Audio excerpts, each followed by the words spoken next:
Hello. Hello, everybody. Let's get everything fine. Everything right. Make ourselves healthy, strong, and set up again. Have a look if everything works, and I think it's time for some nice magic.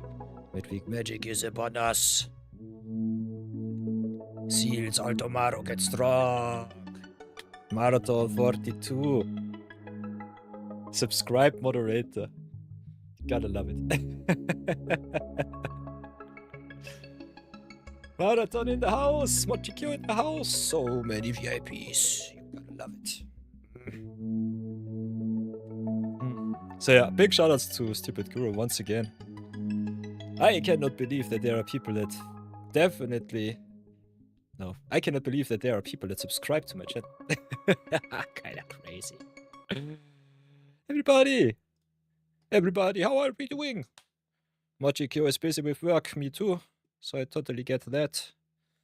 How is the rest? Marathon, how do you do? How does the crew? Welcome. Welcome to the stream from the void. Wahahahaha. Be greeted, everyone. How do you do? Let me know in chat. Leave all your lovely emotes there. I'm still too lazy to get chat on screen, so that's a little bit sad. But nonetheless, I'll give you a little bit of arena overlay with a little bit of background music nonetheless. By the way, if the arena music is too quiet, let me know. If you want to hear something else, something DMCA free, let me know too. As always, I try to entertain you all as much as possible. If you want to fight it out with me, I will open up the viewer queue. Because I think it's kind of a celebration these days when I'm in the mood for streaming. If I have the time for streaming, that you should also get the chance to smack my ass from time to time a little bit. So if you want to join the viewer battle queue, you can always drop your tag. Check out my tag too. If you want to get the premium experience, go... What was it? I think... Was it premium? Nope. What was it? Tag was my other account. That was Night of Yore. Do I really have to look at stream elements? Come on. Professional streamer at work once more. You'll love to see it. Where are the commands? Streaming tools? Nope. Chatbot, yes. Chat commands. Where do we have them? Custom. Pit. If you want to enter the pit, you can just get my gamertag Perilous Pit here. I have to upgrade it though, because this one is, I think it should be correct, somewhat correct. I think there are some spaces that there shouldn't be, otherwise I think it's fine. So if you want to add me on Arena, definitely can do so too. Other than that, we'll be doing a little bit of Midweek-Magic and a little bit of Brawl Deluxe. The gem count finally back where it should be. Over 9,000. The second space before the hashtag must be deleted. I think now it should be fine, Marathon. You know all of the ins and outs. So if you go !pit, you should get Perilous Pit here, yes. Yeah. Spaces in between your gamer tags, not a good choice. Not good. So what does Marathon write? Glad I'm done with midweek. Sealed is so bad if you need free wins with a shitty pool. Ooh, we'll try it out today. I think we'll give it a try. Might even upload it onto the YouTubes. Other than that, I think we're quite fine. What I am not sure about, my dear loyal followers, is Lawman's set collection. Alchemy sucks, I know that for sure. I think even my premium account does not have all of the good Lawman cards. So we might have to draft a little bit of Lawman before the set drops for Teenage Mutant Ninja Turtles. Don't know if some of you are still drafting out there. Yeah, I have 3 days to do a bronze match. Remind me, Marathon. Pure sadness. I've drafted quite a lot. Should also maybe get 17 lands up once more. MTGA client, for those of you who do not know. there is this awesome online client that is called 70 Lands. If you do not know it, check it out. Because if you want to get pro and get also a little bit of insight how your win percentage works, that's the easiest way to track. Can just download it, can also log yourself in, watch it all on the browsers, get yourself all of the data, mock draft, personal records, game replays, card statistics, draft replays, leaderboards, all of the good stuff. Big shoutouts to Nami, aka Kenji Egashira, in real life. Kenji dropped me to 17 Lands, and it's definitely one of the better clients that you can install on your computer and track all of the juicy records. So big fan of that. If you want to go pro, one of the best things to do, track your win percentage and learn how to rock the format. Other than that, our board is still quite filled, ever so close to 1000% win, not completion percentage of our vault. So yeah, if Bebe drops by, he might get a heart attack once again. Nonetheless, 69, the lucky number, the funny number. So rare count also quite high. If you want to redeem some wildcards, want to make me crash some wildcards into some rare, some mythics, can always do that with the chat, with the channel redemption points. Otherwise, we'll see if I want to do some drafties more. I think Lobin is kinda boring, not gonna lie. I think the first 15 or 16 drafts were okay-ish, just to get the hang of the format, but other than that, it's either elementals, elves, or vivid. Everything else just sucks, so pure sadness. Nonetheless, I think we'll be doing some Midweek-Magic, so hello everybody, welcome back to the stream. It's been quite a while since I've been online last time, and we've got some juicy Midweek-Magic to perform. So first things first, you know the drill. Respin your gold and pray for some 750.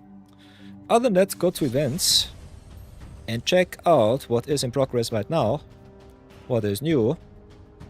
We've got some nice little Phantom Seed events, so if you do not know how limited in Magic works, this is one of the easiest and best ways to learn it right from scratch. And it's also for free, so if you want to get some rare mythic wildcards, definitely check it out. It's normally online from European time, Tuesday evening until Thursday evening, so that's kind of nice. Nonetheless, what is sealed? What can we do with it? Sealed normally consists of 6 packs of a certain set, which is kind of nice. You open all of the cards and can build a deck with it. It's like Draft Light, but instead of picking your card every rotation of your draft pot, you just get all of the cards instead. Lorman itself, by the way, a very interesting format personally, I would say, because it's very shallow with the tribal synergies. And it's got some meta synergies in Vivid, which I definitely would recommend to try and get into, for those of you who don't know what Vivid is. A Vivid card gets normally a special effect, depending on how much different mana symbols you have in play. So these cards, for example, are hybrid mana cards. Reaping Willow with black and white hybrid mana counts as a black card and as a white card, can be cast for both on neither of one of the colors. So the more colors you have in play, the better the deck is. Wildfire Pamela, for example, a very solid filler card in draft, gets a big discount. If you have 5 different color symbols in play, it just costs 2 mana for a 6/5 reach with trample, so that's kind of nice. It's also one of the better strategies in Lorwyn overall. I personally think we have a very solid multicolor pool. What I definitely would recommend you if you go into sealed, look at all of the color fixing before anything else, so that you do not waste too much time putting cards in your deck that might not be good. Then, especially for Lorwyn, we have all of the green-based Vivid cards. So Glistener is nice. Eclipse Kifkin can search you some lands or some Kifkins, which is kind of nice with all of the shapeshifters, which also count as other tribes, so that's kind of strong. Other than that, normally you should just get, especially in Arena where the deck building sucks a lot, all of the playable cards in your deck and then just cut whatever you think might not synergize too well. Nonetheless, we've got in white some good early game. We've got some solid removal, I would say, especially in sealed. Removal is really important, but more than often more premium. Rare-wise, I think you should not concentrate too much on bomb rares. More that you can curve out. Fixing is important, so green base is definitely what I want to focus on before anything else. And evasion is also king, so cards like Safe Red Cavalry definitely grow a lot in value. So get the Cavalry in, the Counselor. Can get some good Kifkin cards in because we've got some Kifkin payoffs, so could play a Kifkin base. Don't really have to though. Other than that, Reaping Willow is nice. Like all of my Changelings. All of the hybrid mana cards. If you want to splash something, Overgrown Tomb definitely possibility. Grabs Command 2. Because at the moment it looks like we are definitely green based. And then had to decide if we want to stay green-white or just go green-black with some splashes. Our best cards definitely Flitterwing Nuisance. In the rare slot. Grub is solid if you have enough goblins, otherwise it's just very mediocre filler, I would say. Graveshifter solid recursion card, which I like. The red normally more for elemental base decks, where Kulroth Salad and Flamekin Guildweaver definitely enable a lot of awesome splashes too. Our red is unfortunately a little bit shallow, so I'm not sure about it. But yeah, depending on what you want to play, you can definitely just put the cards in, have a look what sticks, and shave the rest off. And that is the way. So far, I'm pretty happy with our green and white base. Stormblast Pennant, also one of the better tribal payoffs. If you look here, we've got a solid Kifkin amount, we've got a solid Shapeshifter amount. We'll have to change one or the other, but I think it's still fine-ish. Don't want to lose myself too much in tribal synergies though. Goblins looks okay. Not the biggest fan of our blue pool. But you could definitely play blue-red too if you really want to force it. I think it's not necessary. So at the moment, black looks non-existent in my personal opinion. Could play some black-green goblins, which I personally don't like. Other than that, I have very little removal, so that's also a thing to consider. Don't think that will be red-green.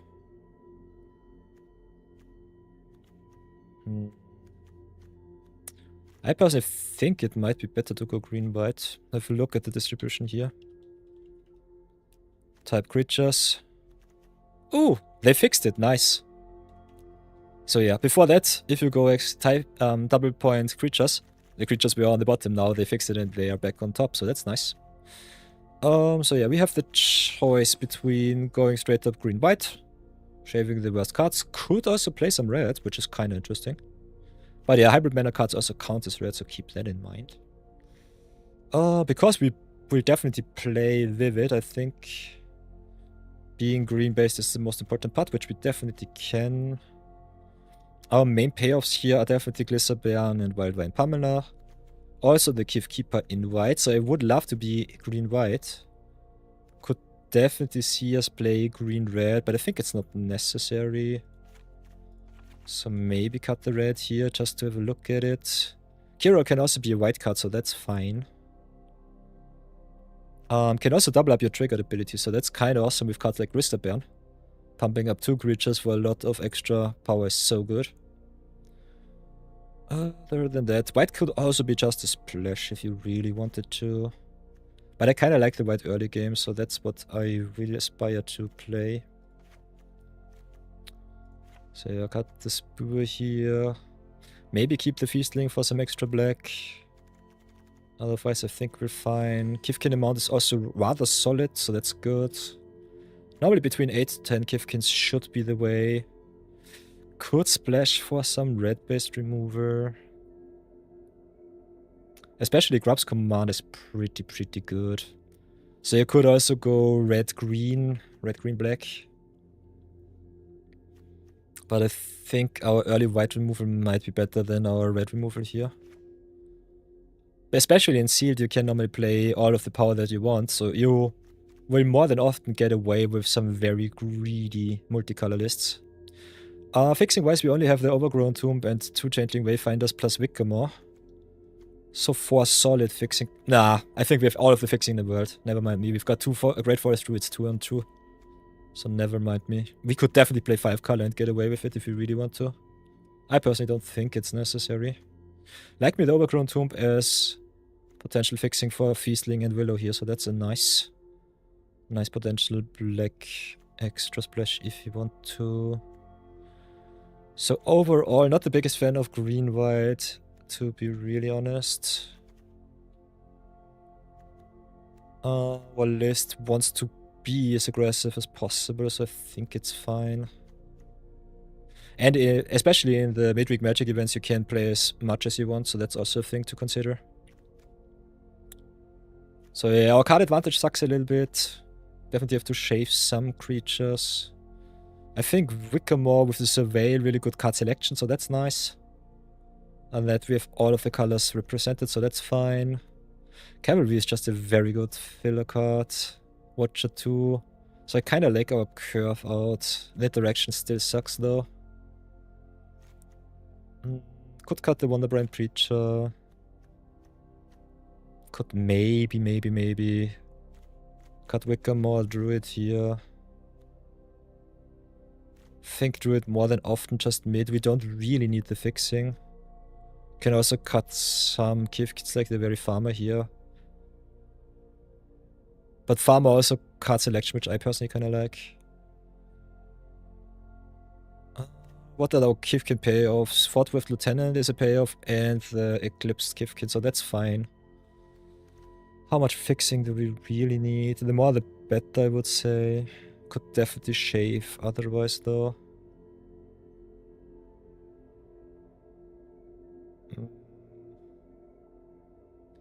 Pennant is nice for some recursion. Could definitely shave it if you really feel fancy.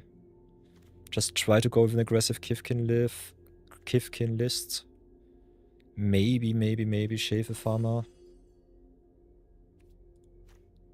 Don't need too much fixing. I kind of like the mana acceleration, so maybe we cut the Foraging Wickamore here. And maybe... We also got the Noggle Robber, so we can play really 5 color good stuff if we feel fancy. Not the biggest fan of Wayfinder. Draws you a card though, so that's nice.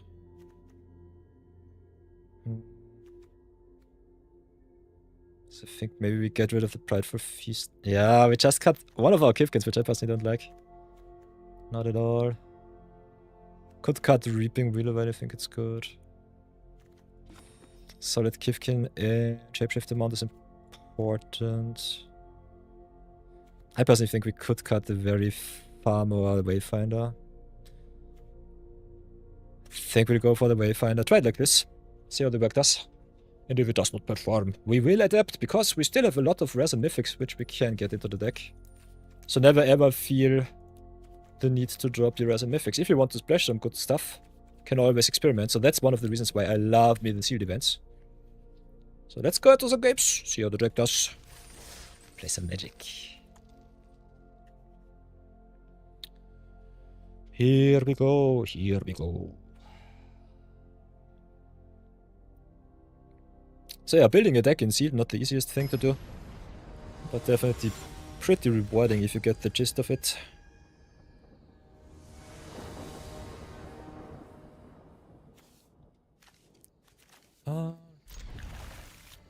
Like having our removal in hand, so that's good.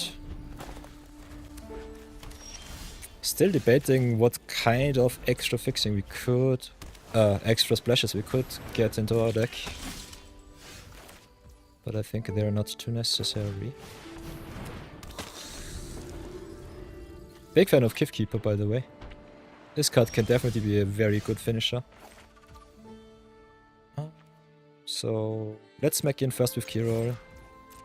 See if our opponent has removal. Then I think we just try and curve out with the Reaping Willow here.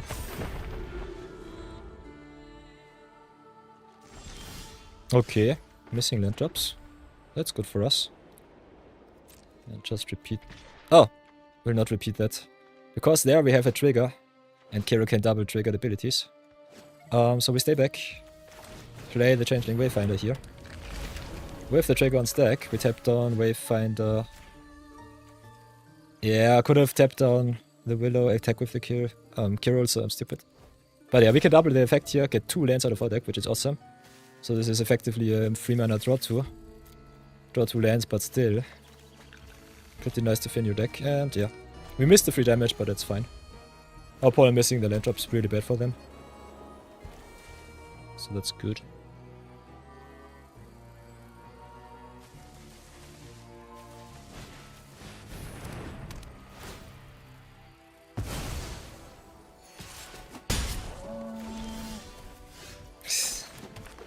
Yeah, most problematic thing is more than often that you just...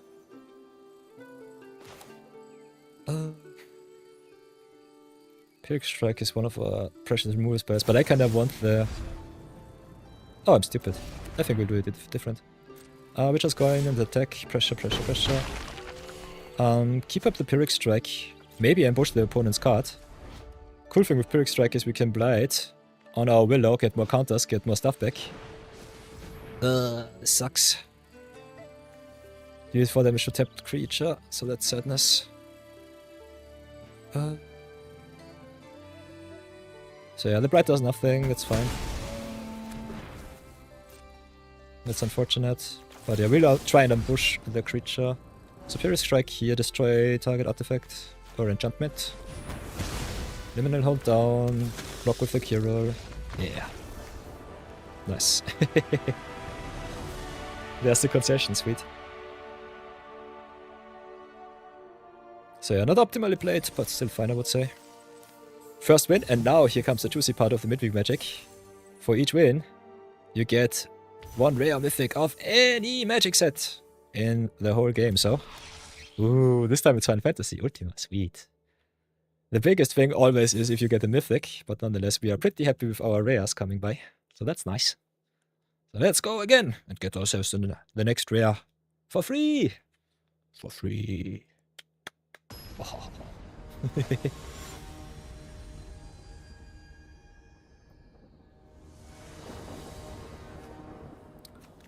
So another solid opener. We've got our 3 white for the Reaping Willow. Mana acceleration on the play also is king, so great Forest Ride. Definitely well appreciated. A little bit of pressure, a little bit of removal. Very perfect start.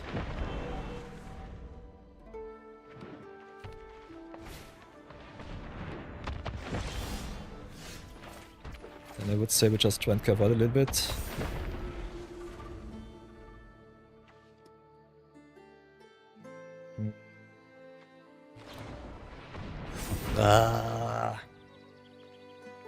Kinda want to exile the Great Forest, right? But they have their fixing, so it doesn't really matter.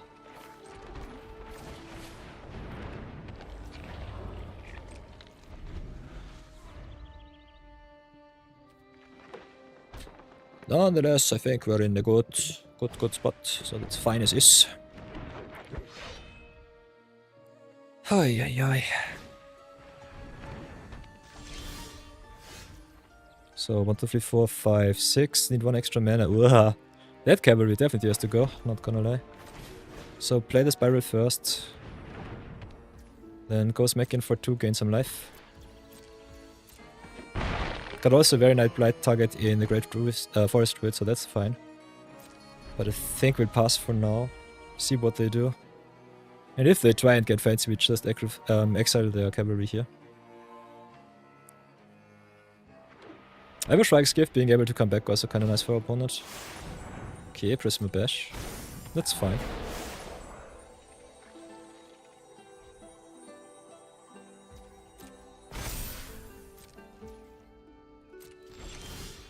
Okay, Solifaria is good. We've got no attacks, but we've got definitely good Vivid. So get some tokens here, pass for now. Keep also kinda nice because you can get flying. So, of course they have the Reacher for our flyer, so sadness. Unfortunately, he only gets power boost, which is still pretty awesome. But yeah, I really need to give him a little bit of a hand with the Solifaria. So I have to wait. Don't really want to trade the Gift Keeper for the Graspling here.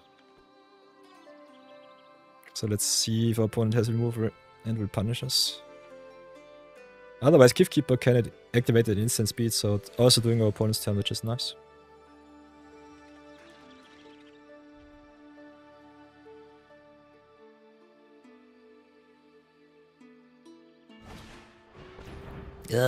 Sad Perfection deals damage. Sadness on this deck. This sucks. So I guess we have to eat 7 here. Ooh, Fortweft is nice. So play the Fortweft, give our Fiesling a boost. Play the Solifaria, give it another boost. Attack for free. Free attack, no good blocks for the opponent there. Gain 4 life back. Pass for now. Still have no really good block for the Prisma Basher, which kinda sucks. Ugh.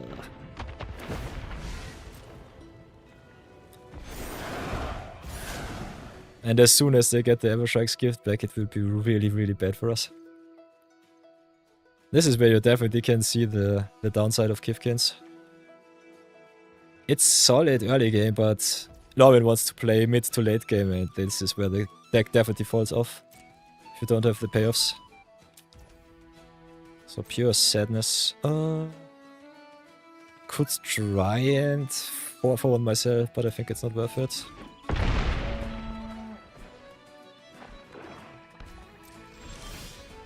Yeah, we've got a million mana, but nothing to do with it, which kinda sucks.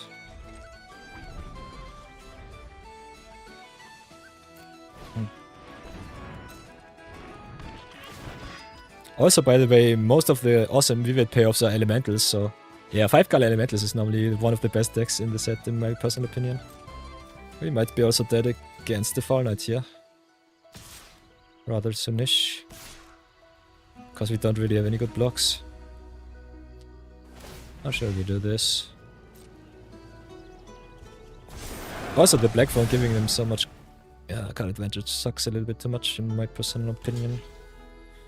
So, make a free block here. Pray that they did not draw any remover. This is 7, so it should be fine.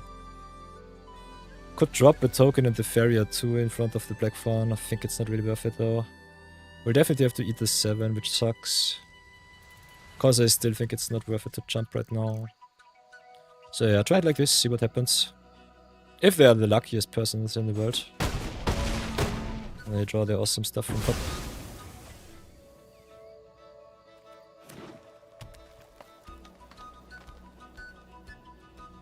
Otherwise, yeah, Prisma Basher also one of the better players. Ooh, Marathon's favorite type thing is Chant Blight. That's nice. Sounds also kind of fun. So yeah, we're a little bit screwed. Solifaria is unfortunately only good on offense because he only activates his sorcery speed, so that's sad.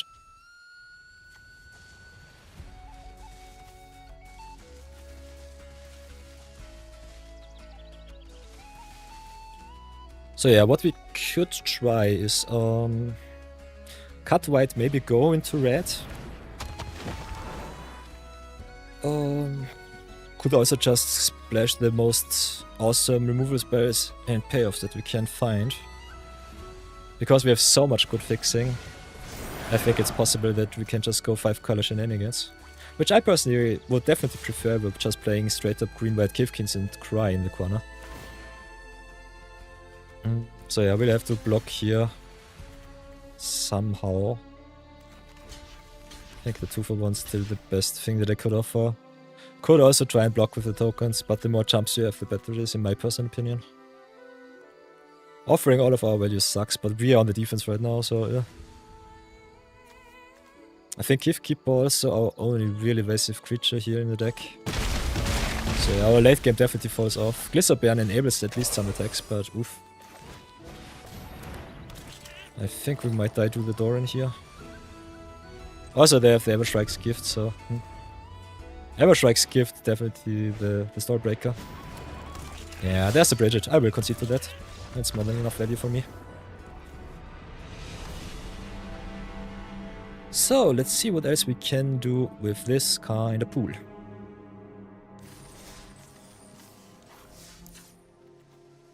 So, our Kifkin deck was 1-1 so far. Kinda want to experiment with the pools in sealed a little bit more than... you might think, because I personally think you can try many different strategies. And we have some good removal spells also in blue. In Blossom Bind here. And also some good tempo spells with the Glamour Might. Some potential splash also with the Stratos Sora. So we can play all of the splash, all of the evasion that we want. So I personally think we will be cutting most of the white cards that we do not really need. Maybe cut the Feastling. Keep the Kif Keeper, the Pyrrhic Strike, the Kirol. Where we have Farmer's a little bit strange. All of the good, vivid payoffs I would still say are fine. Not the biggest fan of Fought with Lieutenant. Could play it still. Don't think if it's necessary though. So get ourselves back the Wayfinder. Can play the Wickermore to fix ourselves. Let's get into a deck which is the most greediest in its mana base that it can be. Cavalry is fine filler, don't need it. Watcher can also go. Farrier is also fine, 2-drop. Not necessary though. How would the total Vivid deck look like? Can play Nuisance, kinda want the Flyers in, the Blossom Bind for more removal. Glamour Might for more tempo, Stratosaurus, Spinners for more evasion. Can also play the Rhyme Chill, drop the Overgrown Tomb. Go to the lands, suggest the lands. Can play 3 color blue, white and green. Which I think looks fine-ish. Can also cut the Council because we do not have too many Kifkins left. Merata never understood Scarecrow. In the Pro Tour it was a top card for me, it never works out. The good thing with Wickermore is it fixes you in any color, which is awesome and vivid. And the other good thing is it's a 1/3, so it blocks any token quite good, while the Great Forest Druid is just staying around doing nothing. The magic number in Lorwyn itself, I think, is Great Forest Druid, so keep that in mind. The most annoying cards are the 3-drops like the Flamecaster, which has just 3/2s and just smack you down for a lot of damage very early on. So Wickermore not the best block early on. I think it's really good for fixing though. Colorless fixing is so nice. And it's fixing for free with a little bit of top deck manipulation, which is kinda nice. So yeah, it's very versatile. It's definitely a high pick in draft, I would say. But it's not very impacting the board too much, so you want your finishers in the late game nonetheless.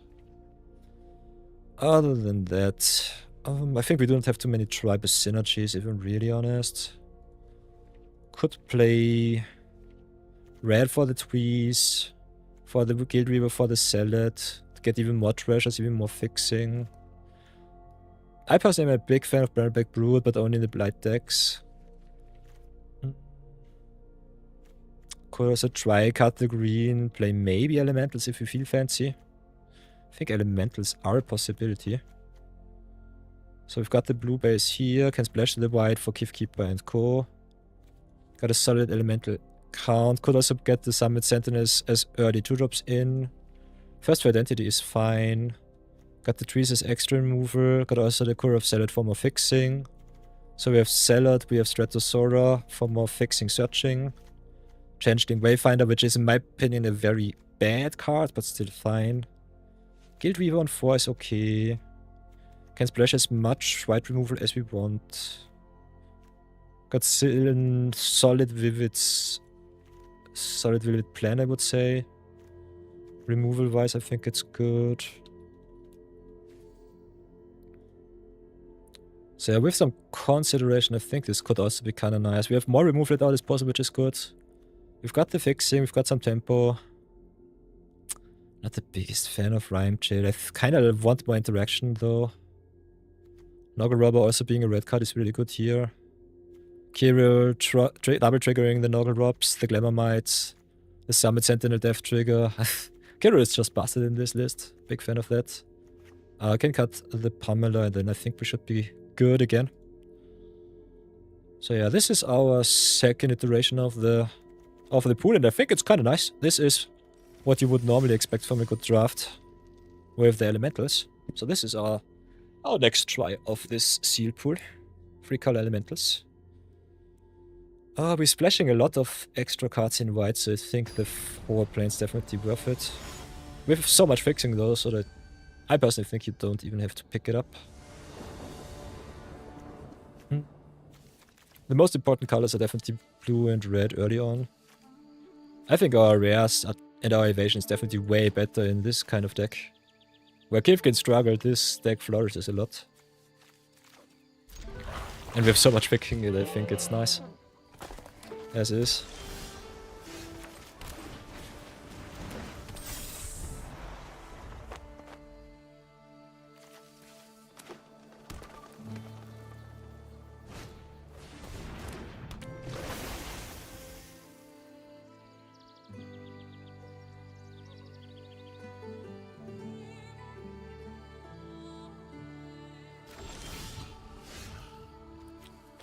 So, drop the mountain here. Sick is a nasty card, so... Sick is so stupid, because of one reason. Sick gives protection from each color. And it targets any creature. So it can target itself and get rid of the Blossom Bind, so our enchantment-based removal sucks really bad in this matchup.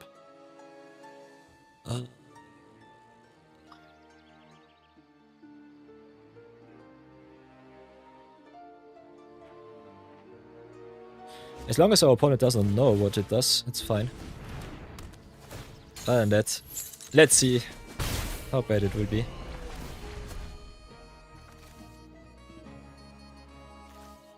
And they don't have the whites to flip in at the moment, so that's fine too. So yeah, playing against green-blue Vivid, which is kind of interesting. Got also the Kirill here, so that will be also next turn, where we can double up the treasure making of the Guild Weaver. So smacking for 1, because Nuisance doesn't really block too well.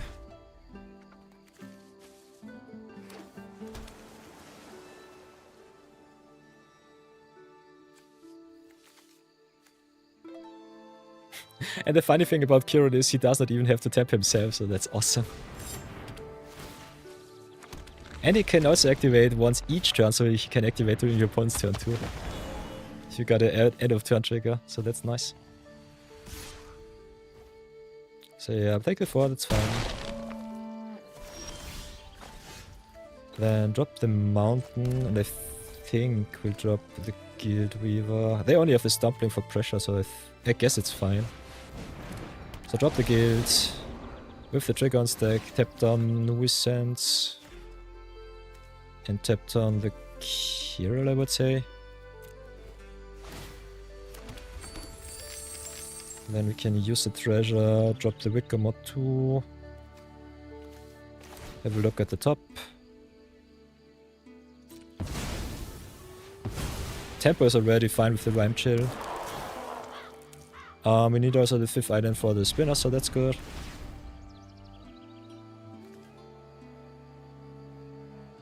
And the more evasive creatures we have, the better it is for the Flitterwing Nuisance, so that's nice. Kinda like where we are so far. Oi, oi, oi.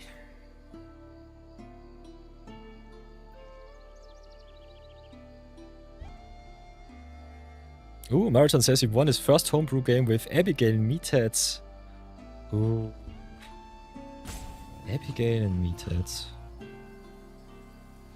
Abigail is a card that I still have to brew around with, so that will be fun. Could do that today.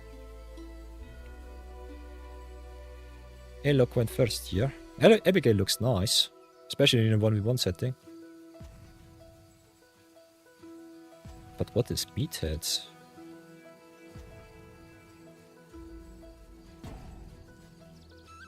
Ah, just all the big hitters with downside. Ah, very nice choice. Hey, Uzuru, welcome back, welcome back. Yeah, that Mana Filtering guy was a top performing card. Wickermore is a good card. Don't underestimate the Wickermore. 2 mana Surveil 1 is pretty good.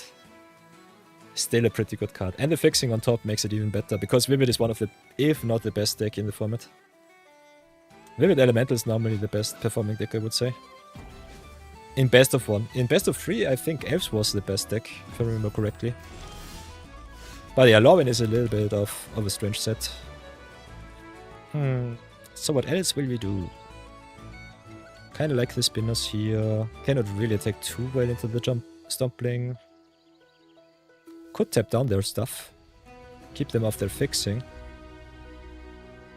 Can do that also next turn. Yeah, I think we wait 1 extra turn. Do it like this. Just make in for 1. Keep up spinners and keep up... Oh, yeah, we have the fairy, so spinners as flash. Keep up spinners and chill. And then decide what we want to do next turn. Ah, they've got the Sig too. Let's see if they see it. I would normally activate second, get rid of the Blossom Bind. So yeah, upkeep we should have tapped down their Great Forest Druid. So that they don't have the white for Sig. Little punt there. Haha, Maradon said in Alchemy Draft it was always good for him to cut the black cards to get all the good black cards. So I can definitely see that. Nice one.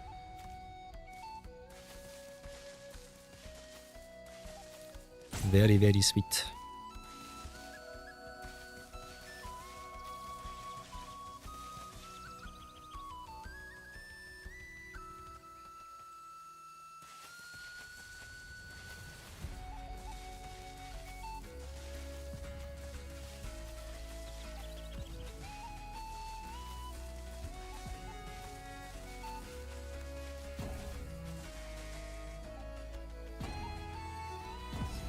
Okay, opponent disconnected, unfortunate.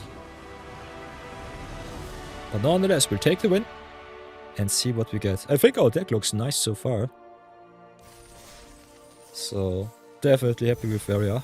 Kinda want to play some real games though. And here's our second rare. Ooh, okay, we already have that one, so gems it is. So you also get some free gems if you feel like it. I personally am a big fan of the rares and the mythics that you get for free. Saves me wildcard. So that's a thing.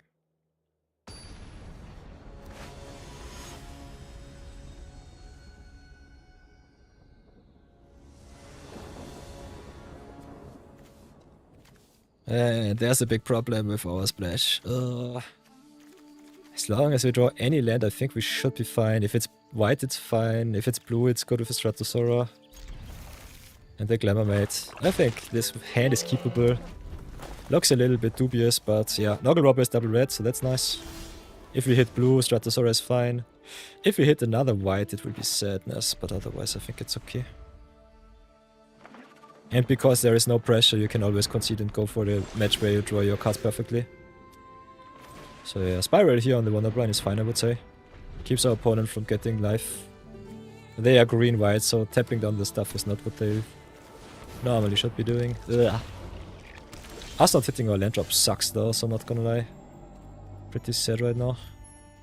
This is one of those openers where the Arena Shuffler just says, you get screwed, and I will never ever give you any lands, because of reasons.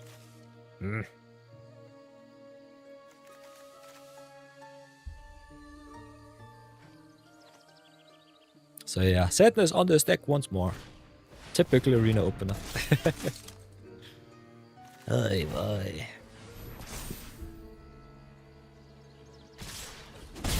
Yeah, Marathon says I would have definitely shuffled the 5-lander, totally true. But there's our blue source, so that's nice. Now we can decide. Opponent's pressure does not look too bad, so I think we'll go just Wayfinder and get ourselves a next blue or red source. Kinda want the double red for the Noggle Robs here.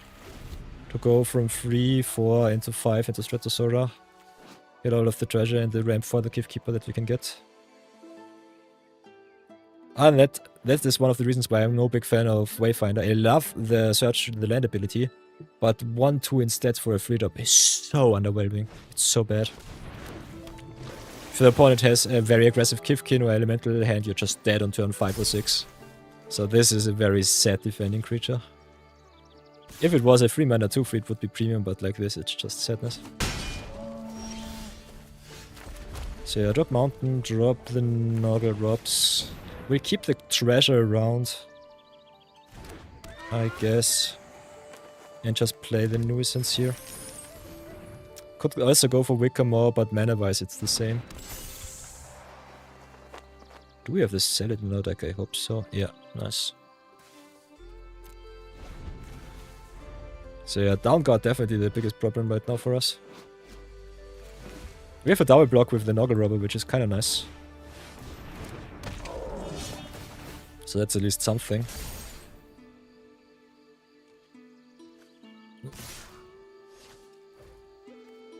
So yeah, we'll definitely double block. They will eat our Rubber, give us our 6 mana source. And if we are lucky and hit the land drop from the top, can play the Gift Keeper.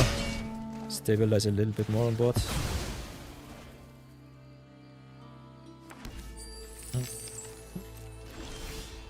Okay, Wayfinder's fine. Not hitting our land drops. Ooh, Lady Octopus. Albert the Adventurer with the... Ooh, with the Redemption. Channel Point Redemption. Okay, we'll check it out after this game. So yeah, Pamela for hire is nastily good. Sure, Lurker too, so Sadness. We've got the Stratosaurus, so we have some defense. Kinda don't want to cash in my treasures here. What can we do? Can go Wayfinder for another land. The more land drops you have, the better it is.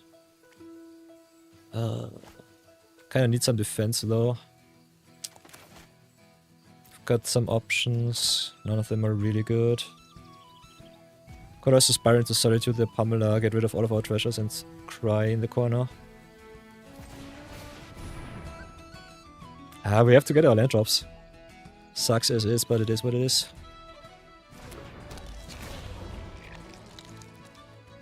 So take action here, get ourselves the basic. Get the double blue, get the double red, so that's fine. Then I guess we Spiral into Solitude their Pamela. Don't like their Lurker, but the Pamela is the bigger problem in my personal opinion. Do it like this, pay the extra 2. It's really awesome on offense and defense. Big fan of this card. Also stabilizes quite well in green because of the life gain here. It sees itself, so you will always get 5 mana 4/4 with awesome stats and 4 life. So what does Albert say? You can definitely send me your list, Albert. Always appreciate it. A high-powered B3 tier deck. Interesting. I'm doing quite fine. The Expedition 43 challenge. Definitely died in Expert mode for me. I think Expert is so RNG that it sucks on Expert difficulty to get hit by everything. I think in Expedition it's definitely possible. So in the second hardest difficulty. Could definitely revive it for a speedrun or so. But other than that, I kinda dropped it. And just started another 100% playthrough. I'm already in post-game once more. This time I completed the game, I think, in under 30 hours or so. So ever so much shaving off time. 1, 2, 3, 4, 5, 6. Opponent also with the Gift Keeper, so we need some flyers now. Sadness. How should we do this? Yeah, let's get this Stratosaurus and don't look back.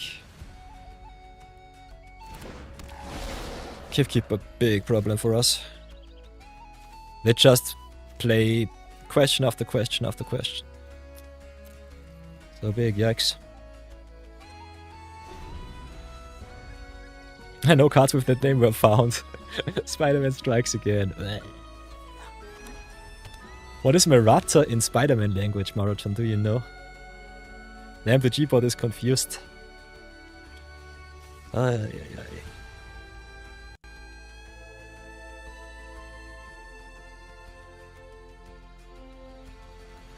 It's the lady.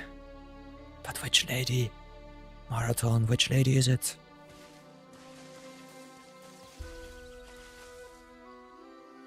Lady Octo. Interesting. Let's have a look while the opponent decides what they want to do. Lady Octo MTG. Oh, she really is Lady Octopus. Albert! I think I have Merata. You can get your points back. We can play her nonetheless. But I look it up, and if I have her, I will redeem... yeah, I will refund your points. So you can choose another card. And yeah, by the way, everybody, during Brawl Deluxe, I craft all of the cards that I want to. So if I have them already lying around, keep your channel points for something more fun and fancy. If you just want to shout out, you can definitely redeem them anyway, so never mind me. You pay to see how you build it in the end. Ooh, okay, okay. Yeah, I guess we'll just have to play some Lady Octopus today. I think Merata, one of the more interesting blue commanders out there, that's for sure.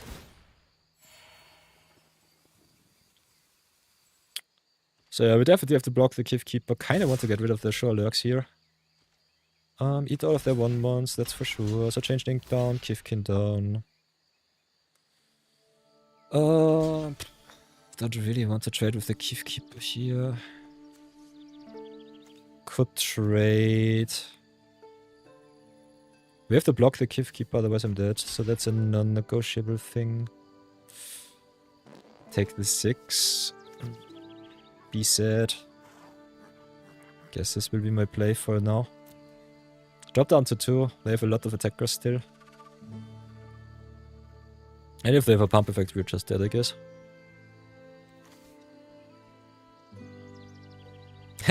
Your friends first laughed at you because of her, and now they fear her.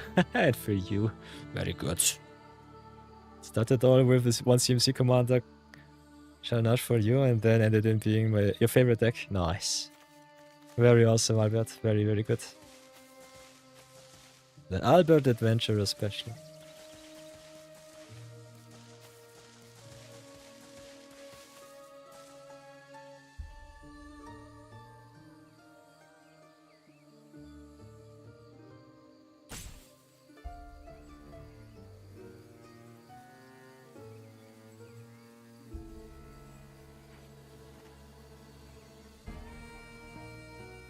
What is my opponent thinking?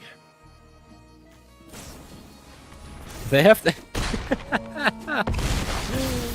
Oh, what the heck, just wasting our time. They had the... So yeah, this is a typical spot where you know that your opponent does not play too much Magic. Otherwise we would have been dead 5 minutes ago. Ooh, nice. There's the list from Albert. So yeah, do we have a color that I have to not play today? Blue or black? I don't really care, I just cash in the 500, who cares? So, let's go back into the Phantom Seal. I kinda want to see what cosmetic we end up with. And I think our event deck is awesome if it curves out, so we'll give it a try. I was opening your deck list before I forget, Lady Octo. Lady Octopus, yeah. This looks way better than our first opener, so that's fine. Still not happy with the changeling Wayfinders, but yeah, it is what it is. Winning the coin flip in Lobin also quite important. So yeah, I kinda want to play the Stratosaur as a creature, then just drop it for the land.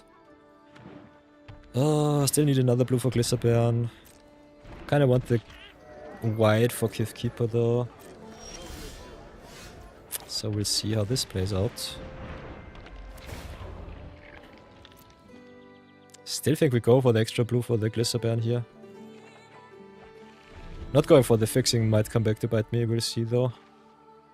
Kinda want to drop my cards in order. In worst case I still can just drop the Stratosaur and don't look back. So yeah, and here's one of the reasons why Wayfinder is such a bad card. It falls to any 2-drop with 2 power, so Ooh, the full art is always alchemy. Only alt art emotes, avatars and pets are non-alchemy. Ooh, good to know, Marathon, thank you very much. So yeah, of course we draw all of our white cards.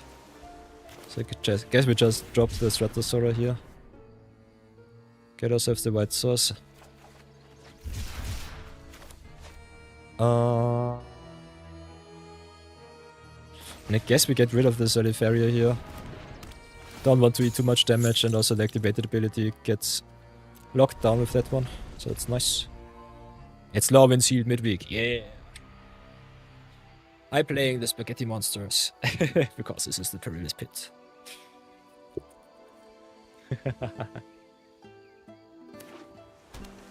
Yeah, this is a low-end deck.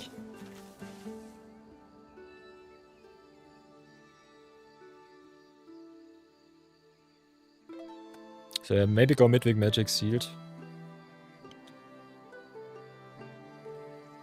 So that everyone knows what they're in for. And then I think we just drop the Brawl Deluxe Love and Eclipse for today. Because I do not know how much time I will have for you all. Might be a short stream, maybe 2 or maximum 3 hours. Okay, opponent plays the Merfolk in blue-green. Interesting. We'll definitely check for free. Get some value out of our Wayfinder. Well, then have a look what else we can get. Not having the extra red for the Noggle Robber a little bit sad. Getting a big tempo swing with the Ramchill here though is pretty nice.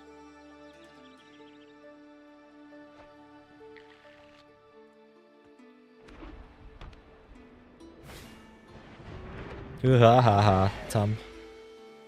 Sadness unlocked. So how shall we do this? I think we're just gonna go and offer some trades here, I guess. Everything that trades for the Wayfinder is already really good for us. So we can eat Token and Wayfinder. Can eat Sky Swimmer. I think that's all pretty okay. Don't really miss out on anything. And I think we'll just pass. See what we can get tapped down with the Ramchill.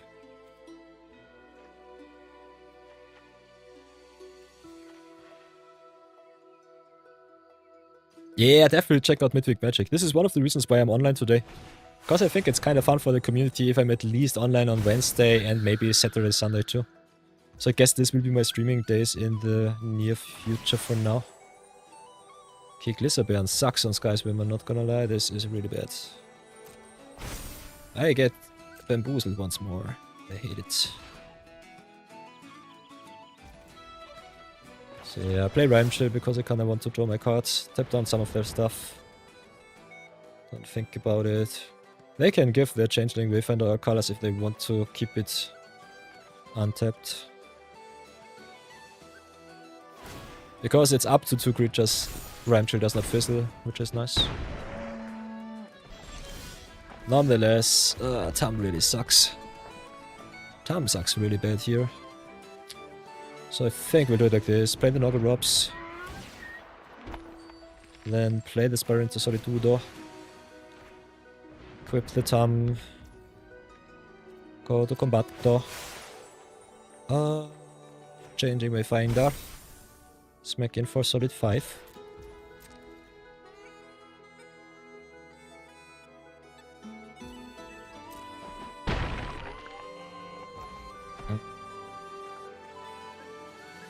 And I think we'll pass for now and end of turn, just exile Tam.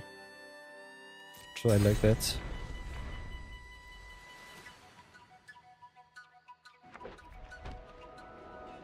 Kinda want to keep my stats up for the imminent attack of our opponent. The next turn we can then Pyrrhic Strike their Glisserbeeren too. Prisma Basher sucks. That's +3/+3 on 3 creatures. So 6 mana, 15 instead. That's tough. Ugh. So yeah, welcome to Lorwyn sealed. Yeah, Midweek-Magic is sealed. Welcome back, Bambito. Take all of my hearts. Ah.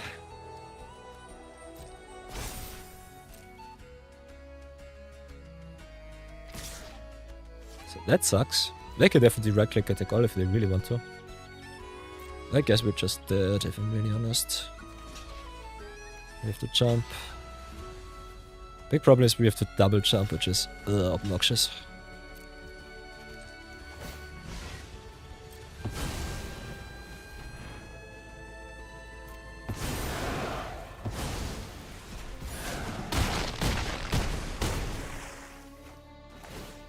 Opponent just with the better Vivid deck. Never did not have it. Also with a very early Sky Swimmer, which just wrecks me. Yeah, and we've lost all of our vivid cards, so I guess we can just concede there. Nice.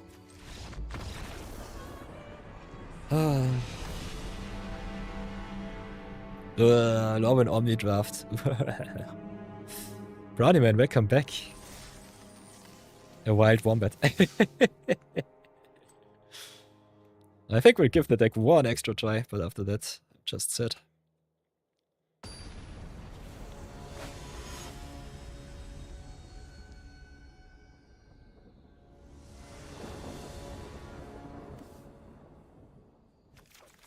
Okay, this looks fine.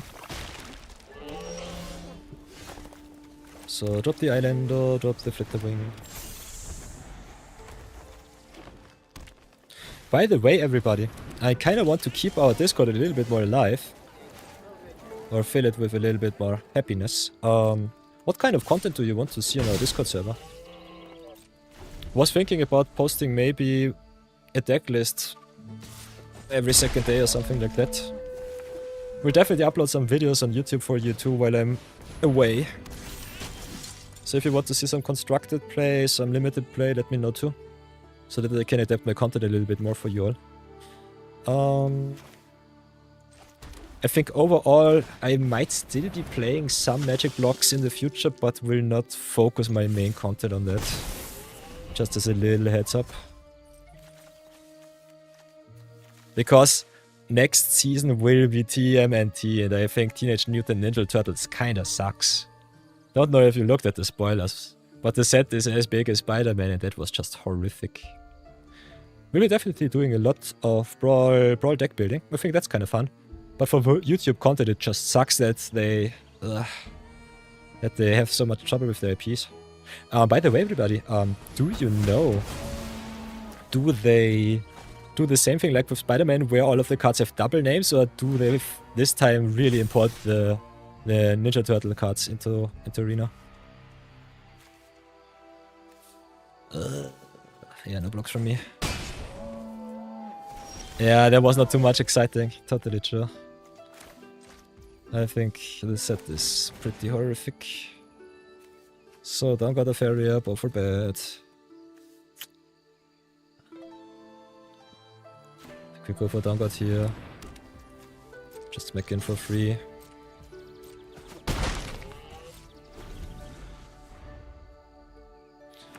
So yeah, still, I'm just struggling a little bit with Magic content right now. I think being only Magic streamer is not what I personally want for myself. I know most of you are mainly Magic players and nothing else. So I definitely see it in the numbers. But for example, we could definitely play some other strategy games, like for example, Eugenics. Something like that. I think that could be kind of fun. Depends mainly on the content that you want to see, I think. We're still a small channel, so I can definitely adapt my content a little bit more to your personal preferences. Keep the Doomguard. Guess we just spin us here and smash.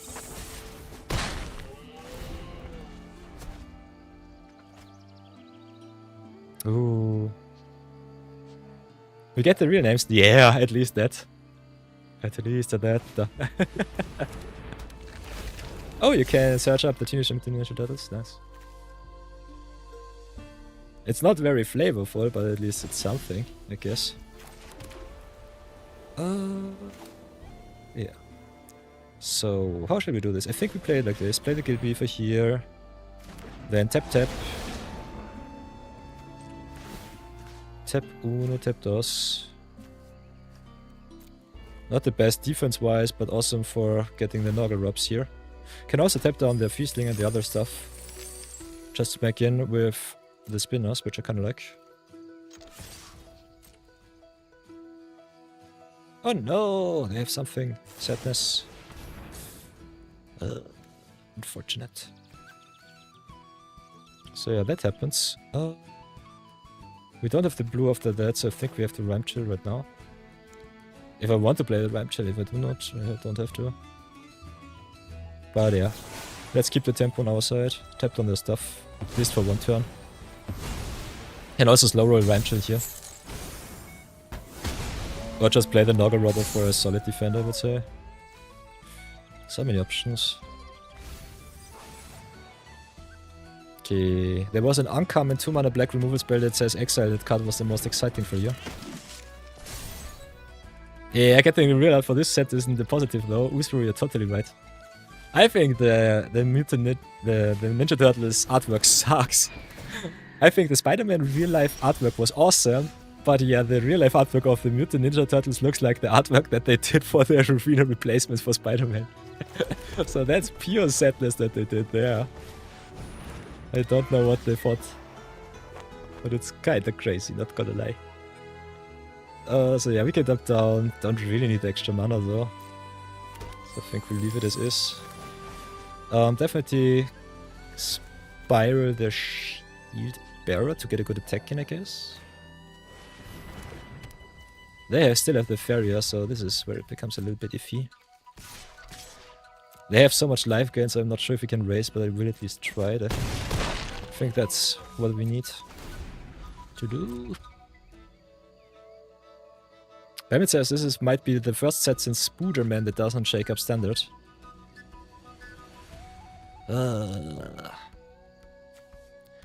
I don't know if it's necessary. I think Passage is fine. I think it did not shake up standard too much.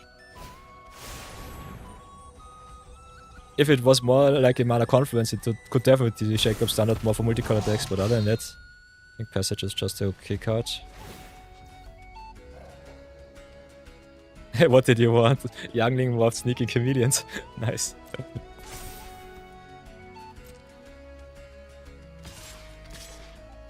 Brownie Man still needs a copy of Multiversal Passage. Nice.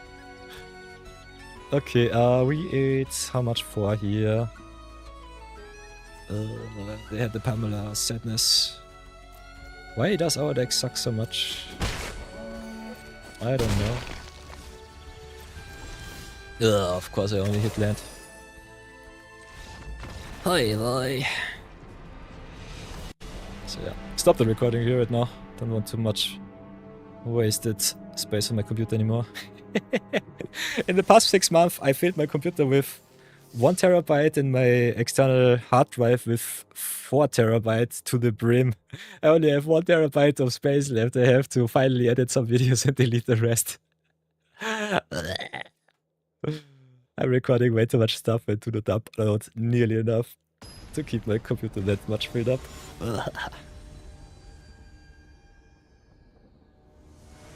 Yeah, I have the Goblin Command and I don't use it. Ah! Oh, black sucks, Marathon. I don't know. We could try and build another black splash, but I think it's not worth it. I don't know. Wayfinder definitely underperforming the deck, not gonna lie. Other than that, I'm a big fan of the blue evasive cards, so that's a upside for this one. The Kivkin deck was really bad. So, oof, that was scary. Nuisance into nuisance is kind of fun. How should we do this? Also kind of nice that the Spiral into Solitude can reset the blight counter on our nuisance here to give us more cut draw if we really want to. Get more good stuff.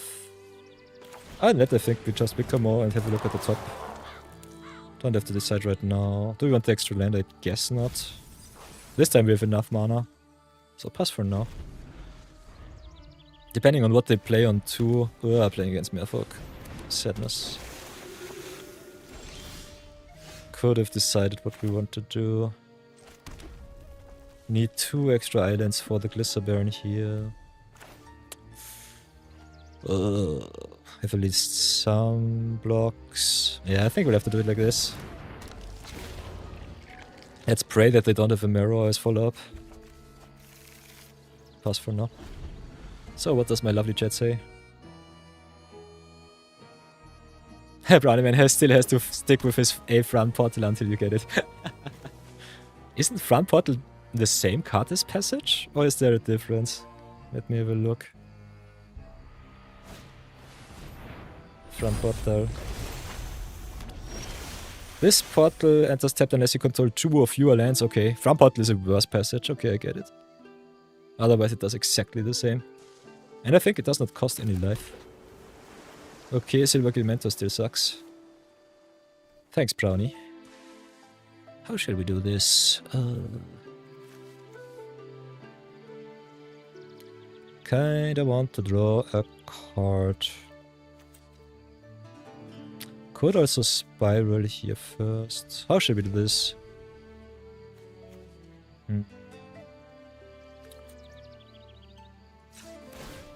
Guess we'll play it like that. Smack in for 2.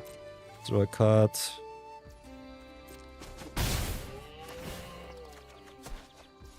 Draw another island. That's no card, that's just a land. Next turn Glycerburn is nice with our flyer, so that's good. Yeah, and Solitude maybe the new Essence sooner than later. It was so bad they had to buff it, yeah. Brown Portal was definitely not really a good card. Saw some standard play because certain color combos like Boris had such awful lands. Ugh. That's the worst thing about Magic, especially in block constructed. If Wizards does not have a look at the land base and the mana base, some decks are just unplayable, even if the archetypes would be awesome. So that's always a big oversight of them. Not sure what they are thinking.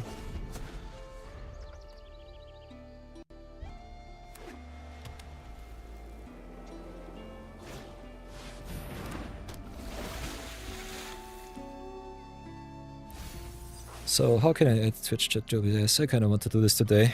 And our opponents just play. So let's do a little bit of what's it called? Dual tasking? Multitasking. Setting stream.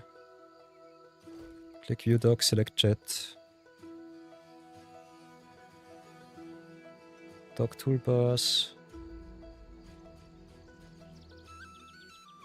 I love these AI answers of more. Oh, lovely Google. So yeah, take 6, that's fine. Got the ramp chill for some tempo, so that's good. Guess we drop the planes. Other than that, we're a little bit screwed with our opponent having the option to draw a million cards. Have to get rid of their flyers. Kinda despise the Shawlurker being a card here. Tempo-wise, I think we're still in a good position. So yeah, let's get the white card first. Still Spiral the new Essence. Just having the option to draw a million cards is something that I do not like. And then I guess we Glycerburn the new Essence, go to Smack in for another 5. And keep up the Rhyme Chill for next turn, see what they do.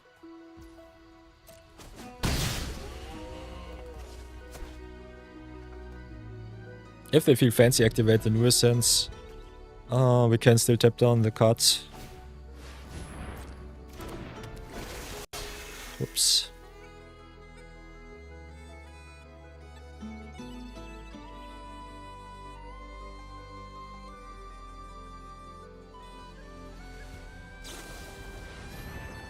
Whoa, run away together. Okay, that's nasty. So I guess I'd have to venture right now. Tap down the Lurker, tap down the Celebrant, I guess. No big attacks from you, Mr. Opponente. Thank you very much.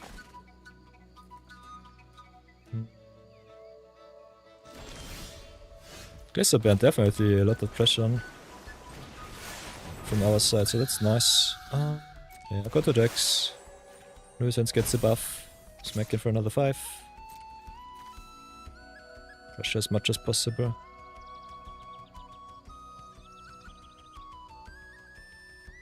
Come on, I just need one extra win. Please, please, please, please, please. Let me leave. Please, let me leave. Just playing it for the laughs there. Yeah, Brawl definitely has enough good lands, especially rares. Would never ever play Brown Portal in a Brawl deck, especially the competitive ones. I think that's a little bit too underpowered of a card.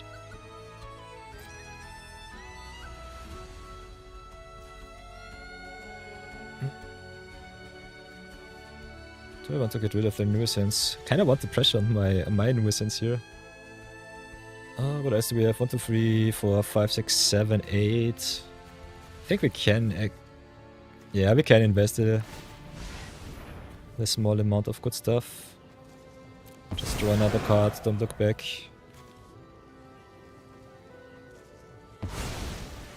Keeps us off our Vivid in white though. Yeah, we've got Kirill now, so who cares? Okay, never ever did I get punished in my life. Kinda love it. Also, Glamour Might triggering twice with the Kirill here, kinda nasty. Could also double trigger the Glister Baron. Double trigger Glister Baron and then double trigger Glamour Might next turn. Ooh, that's kinda nice. Okay, got to combat. The -1 here sucks. So yeah, that was pretty greedy of me. Tempo-wise, it does not matter too much, I think. Okay, there's their Glamour Might, that's fine. Okay, and I'm stupid, I could have activated Kirill here. Get double trigger, get another good attack in. That's interesting. How shall I do this? I've got so many good options here. Could just Pyrrhic Strike their Flyer, which I kinda like. I think we just Pyrrhic Strike their Lurker here. Whoops, cancel. Yeah, we get rid of the Lurker, see what they do. So Lurker down. Still smack in. Yeah, not having the extra boost here with the Kirill here kinda sucks. Would force them to block with another card too. Now we don't have the double tap down with the Glamour Might. This is nasty. Don't like it. Still having the Glamour Might here is pretty nice.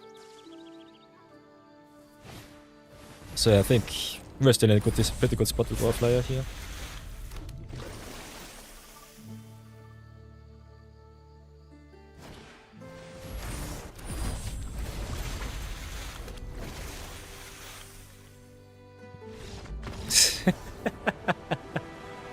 Sure. We'll take it. I humbly accept your offer.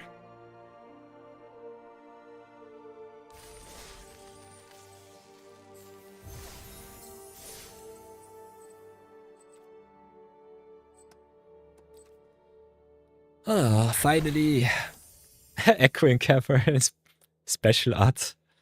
Oh, finally. So, here's our deck list for the Elementals deck.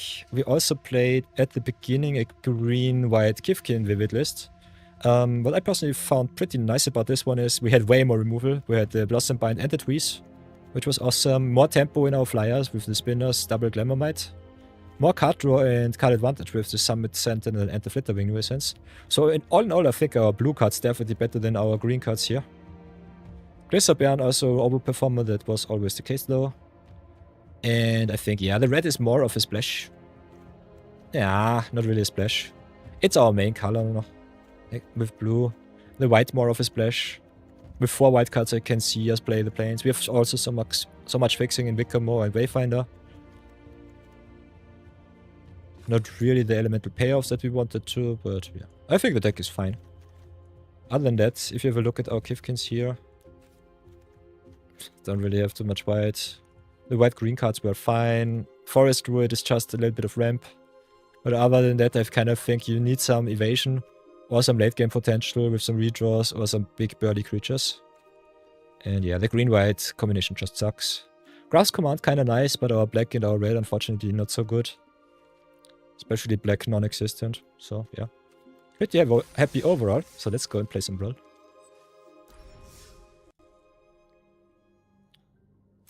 So let's go play some Brawl Deluxe. I think we start out with Merata for Albert Adventurer and then have a look at it. Merata and Co.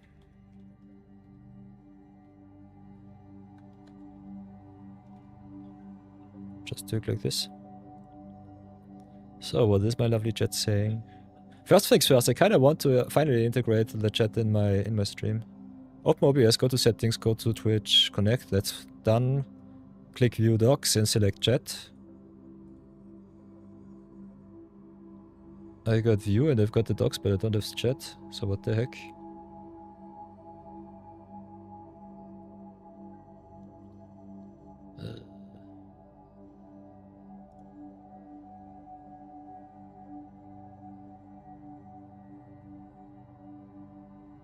Free plus, color, brawl, mana base went from kind of sketchy to easy when fetches came to arena.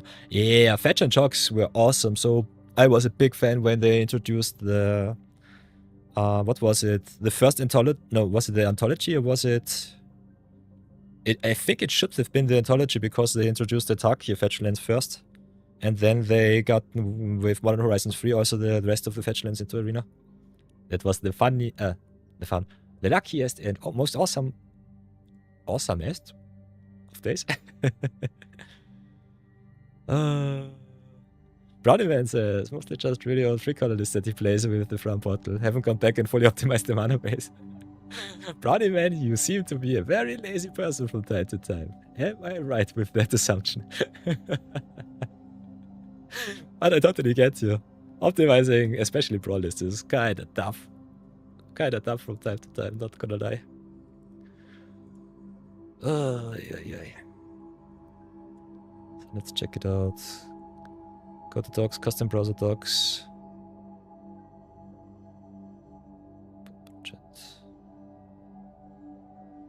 Twitch gear. Where is my Twitch gear?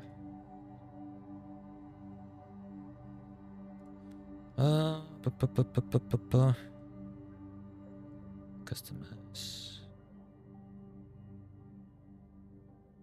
Stream elements chatbox widget.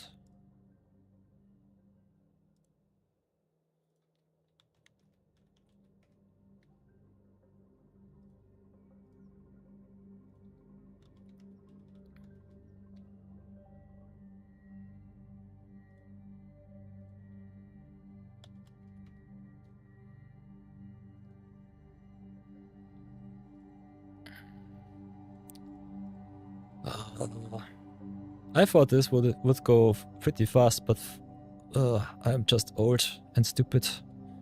That me. Usru also says the surveillance came right after that too, which helped a lot to go along with the fetches. I think every land that is dual typing and has basic land typings too is so good in Brawl with the fetches. 10 fetch land base in 3-color plus, awesome. Or in 2-color. I think you have 9, which is nice. In addition to that, you have the surveillance, you have the shock lands, you have also the snow permanents, the snow lands from Kaltheim, which is kind of nice for all of the budget players out there. So that's pretty awesome. So yeah, fetch lands definitely fetch a lot of dual lands out of the deck right now. It's so good. Fetch lands, for no reason, the best lands in Magic overall, in my personal opinion. I personally think they are even better than the original dual lands. Although the original dual lands are definitely second place for me, personally.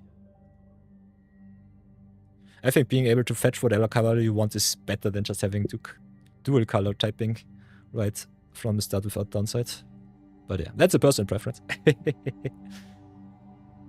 Yeah, in 3-color you have 9, in 2-color only 7. But there are 10 fetch lands. I think in 3-color you can have all... Oh no. Am I stupid? No, I think in 3-color you can play all 10 fetch lands. Or am I not able to count? Right. Yeah, also fetches can enable things like Delve too. That's totally true, Totally true. You don't get the opposite of the fetch. Or whatever. I think you're right. No matter what you say, you're definitely right, Brownie. But I think if you have 3 colors, you can normally... in two colors it's quite easy, because in 2 colors you have one fetch land that does not fetch for either of the colors. But if you have 3 colors, you can fetch whatever color you do not have on the other card. So that should still be possible. This is my thought, what's it called? My way of thought. Trail of thought. Negation of your color identity. Chant can't use blue-white. For fetches it does not matter, because fetches are colorless. Fetches are colorless lands, they don't have a color identity. Or am I wrong? I might be wrong with this thought. Our fetch land's colorless.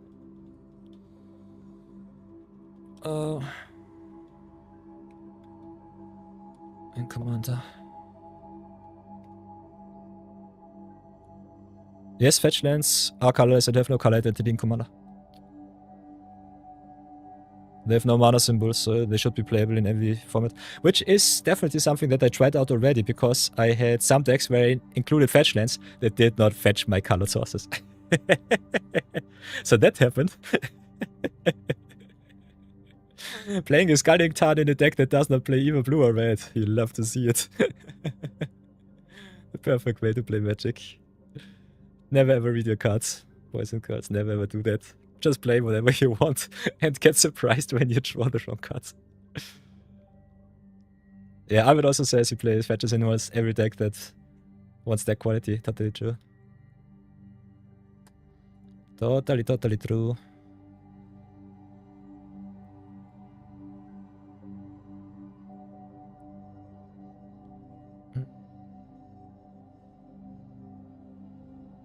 Pop out chat on Twitch.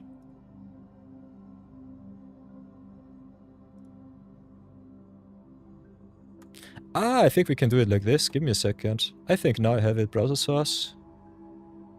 Browser source. Create new. This is Twitch chat. Definitely have the option to do multi-chat too, but I'm too stupid to get that one online. Then here get the copy pasta. Width, I guess 600, 800, something like that.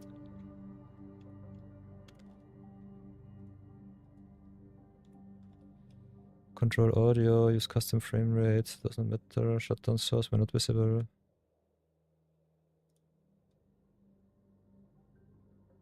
What the heck is this?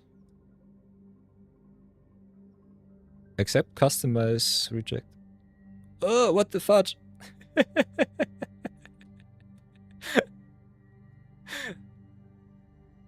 OBS, why? What are you doing?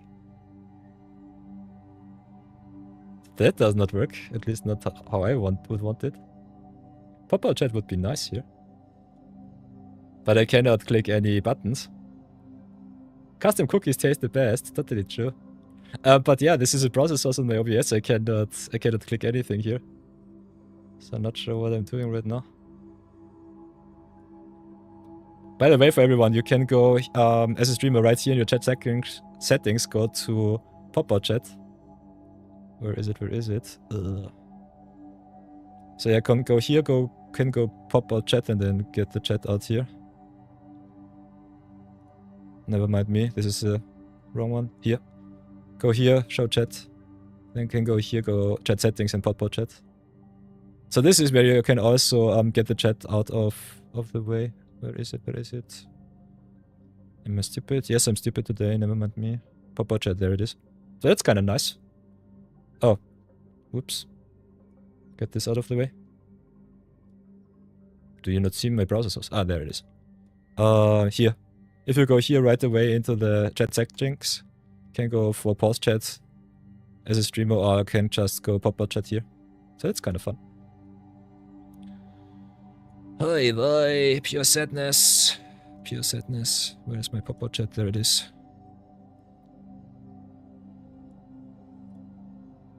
So yeah, if I really feel fancy, I can just get chat here. Get the chat here and don't look back. Because I have screen capture, I can just show chat like that. This is the most scuffed way of chat that I ever saw. Would love to get me the browser source correct, but sheesh. I would have to sign off with that kind of window. Is it just pure sadness? Give me a second. Yeah. Streamer setup as professional as can be. I'd love to see it. So yeah, now we have Twitch chat also on my stream. Perfect. You'll love to see it. Also with the ad break kind of stuff. That's kind of nice. Maybe I should shrink it a little bit. No, then it gets scuffed. Gets scuffed once more. How should we do this? Kind of want to hide that.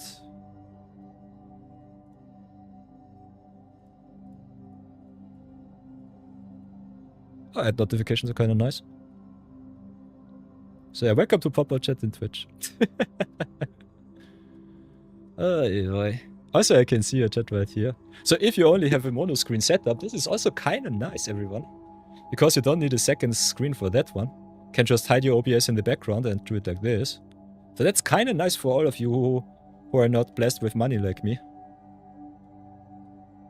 Okay, welcome back for all of you plebs who did not have the luxury of seeing me through the ad break. So yeah, this is kind of nice. Kind of like to see that.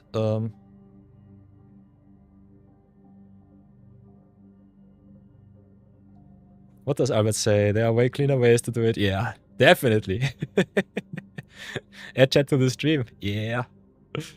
There are definitely way cleaner ways. I think this stream window here could be kind of nice. But I personally don't know why I have to view properties. Control frame mid, shutdown source, refresh browser when seen. Yeah, this pop-out kind of sucks, not gonna lie. I think I'll delete that one right away. Adios. Be gone! Keeping chat here. I think that's fine. Let's see how bad this will be. I will ask Papa Google how I do it the right way. Go to docs, custom browser docs, name a Twitch chat and paste the URL, click apply. That worked, but then they wanted some sort of accept, decline or whatever stuff. Don't know what. What and why.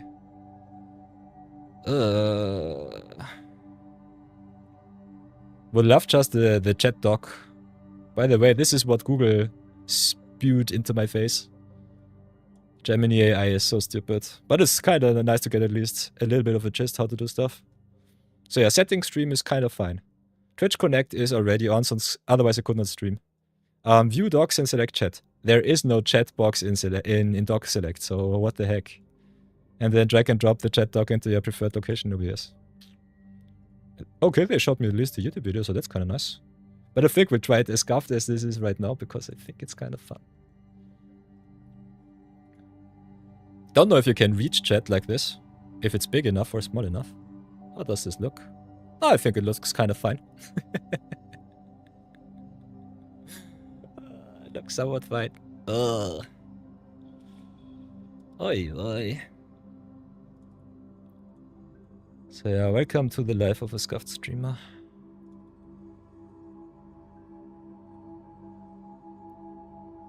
No, this is no.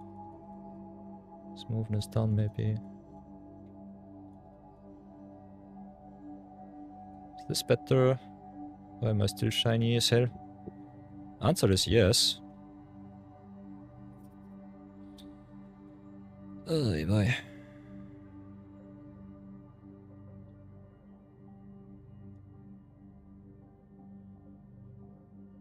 So yeah, that's the thing. Shininess. Shininess be greeted. So yeah. I love my see-through microphone because of shininess. Perfect, this is. Yeah, just keep this now as is. Who cares? Seeing chat on screen is definitely nice. Because if you all behave, it's kind of fine.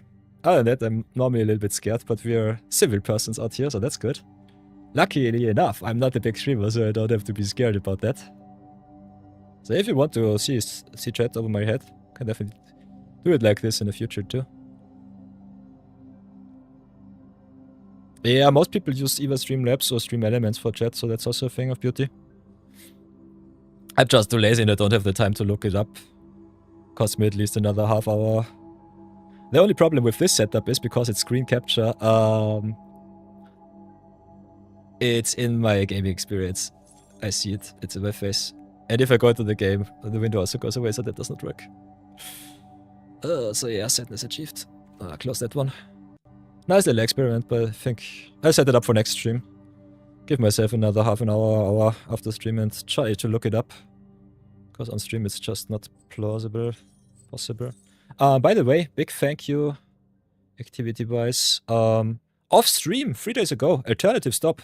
Thanks for the follow. Happy to have you in our community.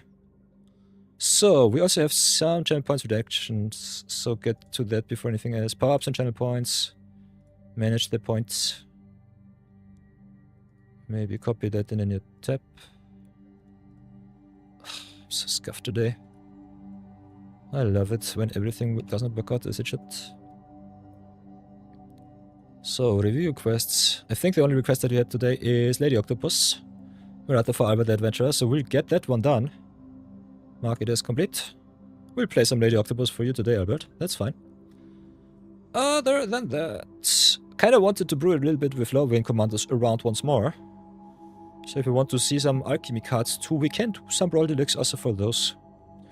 I will try to make my YouTube videos a little bit more streamlined.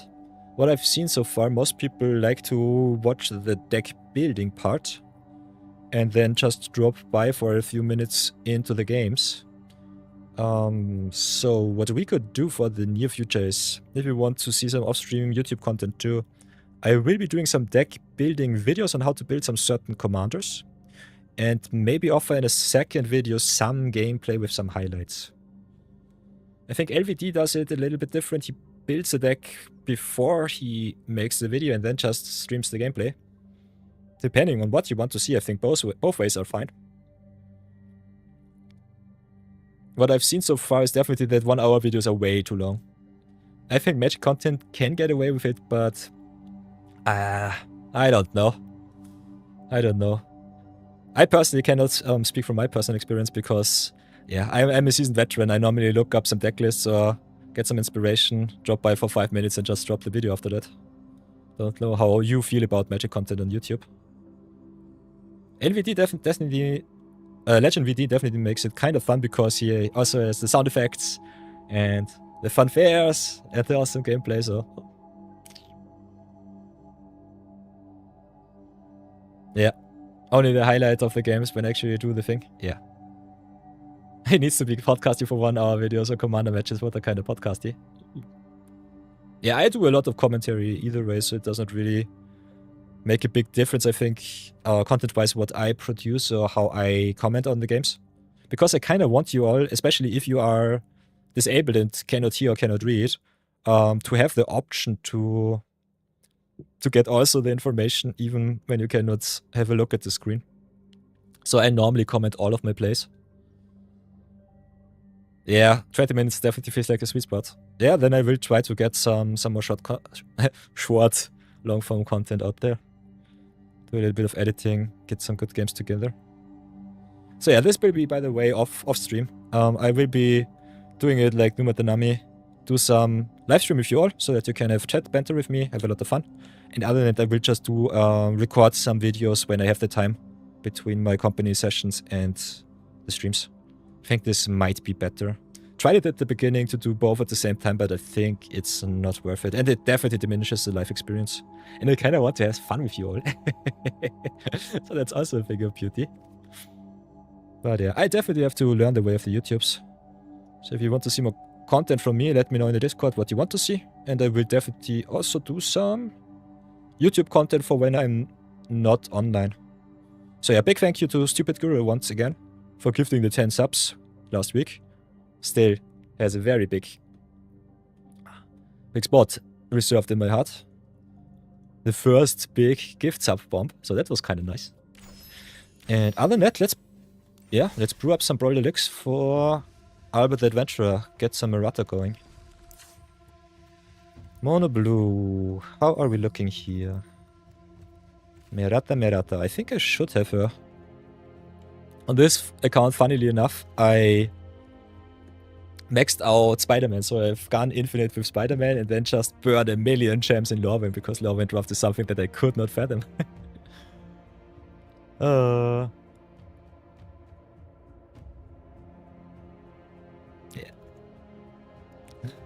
Nonetheless, I think Merata herself is pretty neat. Whenever you draw your first or second card, each turn is kinda good because you can do shenanigans on your opponents and on your turn. And as long as she sticks on board, she's kinda nice. Only thing is, the removal in Historic Brawl is pretty efficient, so we'll have to check out what we can do. What you definitely want to do with Lady Octopus, aka Merata, is get yourself everything artifacty out of there. So go to the colorless sources, go to add, get the mana rocks out of the way, sort by artifacts. By the way, Albert also showed us his awesome list, so we can have a look at that before anything else. Play some Planeswalkers, which I personally like, especially in control-based shells, to make your matchup better against decks that kinda play around your counter spells quite well. And there are some really good mono-blue artifact commander Planeswalkers too, so that's good. Cards like Cyberman Squadron or so are unfortunately not an arena, because the Doctor Who cards are not there. So cannot include those, but definitely good. Everything that gives your artifact cards a boost or a discount is kinda neat. So overall, as a commander list, I kinda like the list. In 4-player pods, you have way more leeway in deck building. In 1v1 formats, you just get crushed if you're not fast enough or stabilizing fast enough. So either you beat down the opponent or she just out-controls you with value. That's normally how it goes. Other than that, kind of like what I see. Not sure why you're playing cards like the Scalding Tarn in a mono-blue list. I think you don't need the fetches. I can see it if you want to thin out your deck. Otherwise, the one life, especially in mono-blue, if you don't have enough life gain, could be a little bit lethal. Nonetheless, wahaha. What did I see there? Where is it? Where is it? Godfather statue. Yeah, Albert says he fetches the deck thin. That's the only reason. Very expensive way to thin your deck. I think fetches are still quite expensive. At least 10 bucks per piece or something like that. So yeah, if you don't have the money lying around to get yourself fetchless, definitely get yourself just basic lands. That's totally fine. And depending on your mana curve, you definitely want the extra land drops. Mono blue normally does not have the trouble of drawing into their lands, so that's also a thing that you can consider. Otherwise, I think we're fine. You proxy a lot. Okay, then it's okay. So yeah, get all of the mana rocks in for Merata. That's the first thing that I would think is kind of good. And other than that, she loves to play Paradox Engine, Wombo combo shenanigans, so I think we'll go for those two. So go add, go not collected, because in case of emergency, sometimes I don't have the cards. Kind of want to craft them too on the fly. Personally, big fan of cards like the Metamorph and all of the Metamorphs. Phyrexian and Surgical Metamorph. Just being able to flash an artifact in, copy your opponent's best card, and then just go to town is so strong. The draw and proliferate cards are surprisingly strong in this list. Yeah, proliferate is definitely the next thing that we should look up to. So that's definitely fine. So all of the cheap copy effects are nice. Can do it with...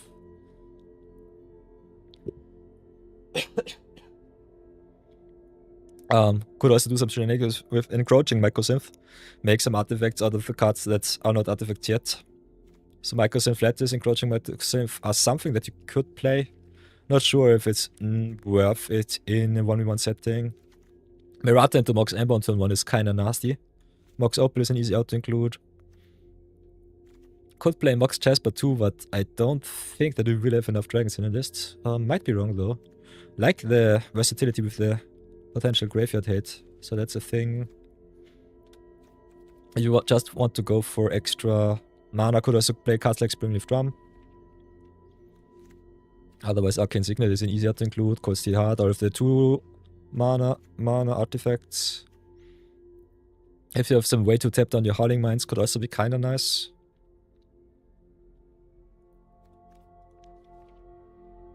Otherwise, Mindstone is fine. Transformer is good. Not the biggest fan of the creature mana rocks.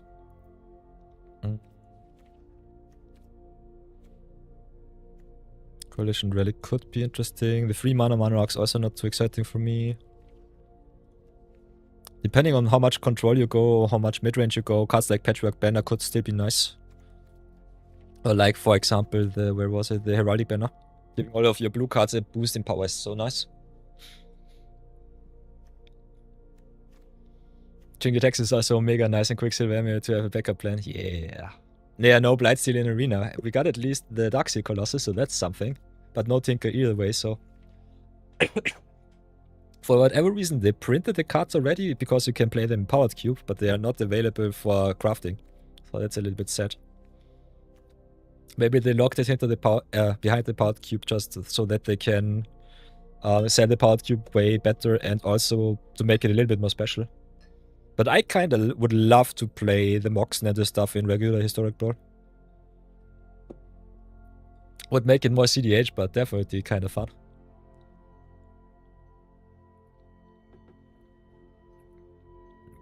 And being able to play Vintage or Legacy on Arena. Ooh, chef's kiss with that one. Yeah, to be honest, you understand why you can play them in 1v1. Yeah, they banned a lot of mana accelerators already. So what did they ban? I think Strip Mine they banned, Ancient Tomb they banned. So yeah, I can definitely see the reason why they did that. If you just open it, your opponent is a really sad person. So that's totally fine. So yeah, I get the 4 mana rocks in, which I think is kind of nice. Going from 2 mana into 4 mana is normally what you want to jump into. Other than that, Nyx Lotus in the mono blue list is fine, but we're playing mainly mono brown. Roaming Throne with Merata, on the other hand, is something that you can play, so that's okay. Eva Spark is just a good card, I would say. Wants more creatures on board, though. Otherwise, could play some colorless shenanigans. Cheating some mana rocks into play is kind of good. So, going for the mana rocks for Merata to start. Not sure about Dreamstone Hedron. I think her sweet spot is normally between 1, 2, 3, 4, 5 at maximum, because the opponent will definitely kill her sooner than later. Other than that, Immortal Sun is a nice haste piece. Bottle of Phyrexia is a really good inclusion overall. Orrery, in my personal opinion, not worth it if you're playing monocolored. In 2-colored, it's fine. In 3-colored, it's perfect. Other than that, the payoff is a little bit too oof. Merata also being able to cheat any artifact into play is kind of nice with the artifact lens. So Darksteel Citadel, a neat trickery card to include. Power Depot could also be interesting because it's an artifact land, but yeah, artifact lands have the big downside that they get trashed by removal, so keep that in mind. Opponent can stone when you with an Abrade, for example, or a Suplex. So not what I want, but definitely what they deserve from time to time. So yeah, I'm not sure about cards like Treasure Bolt. If you have some Wombo combo cards, it's definitely fine. We definitely go for the Paradox Engine, that's for sure. So Paradox Engine and Aether Flux Reservoir is normally one of the finisher combos in this kind of list. So in most cases, I would say Merata is something that you play like Ursa. Ursa, High Lord Artificer, so the Ursa definitely can come in.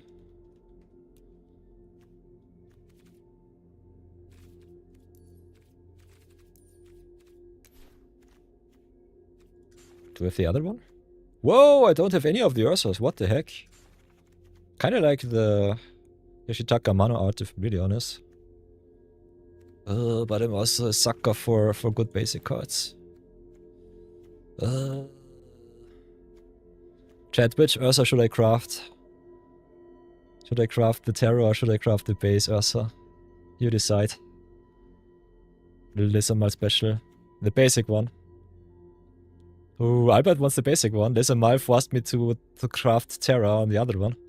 So I think I might have to play the Terror one. It's so unreadable, but I love the artwork. I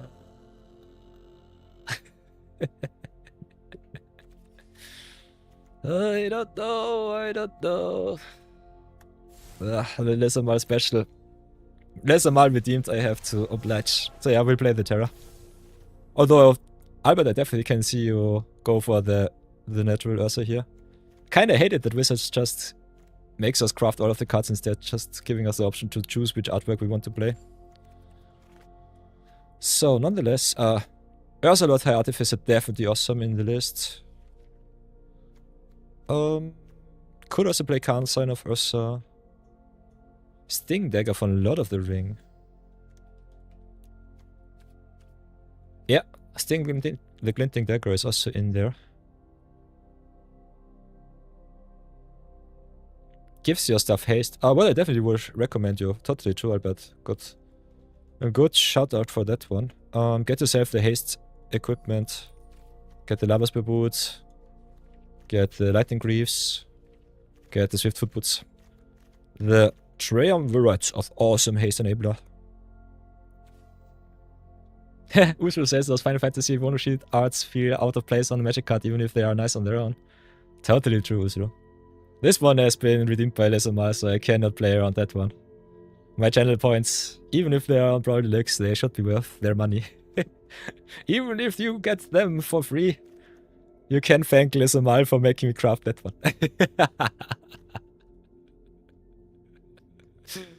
So yeah, the Lissamal special has to be the special arts. Sorry for that. And I think Final Fantasy's magic is enough magic infused that you can still play it like this. I kind of hate that this Terra is just a rehash of Ursa. This is where I kind of draw the line. I kind of would love to have the card a unique setting, a unique effect, a unique ability, and not just smash the artwork there and says, yeah, this is Ursa too. What the heck? You confuse new players with 2 card names? Is it Ursa? Is it Terra? What is it? What is this? It's Ursa, but it is a woman.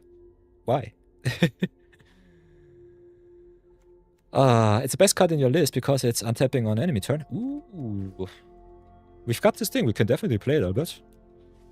Did not look at that. At the beginning of each combat, untap equipped creature. We'll give it a try.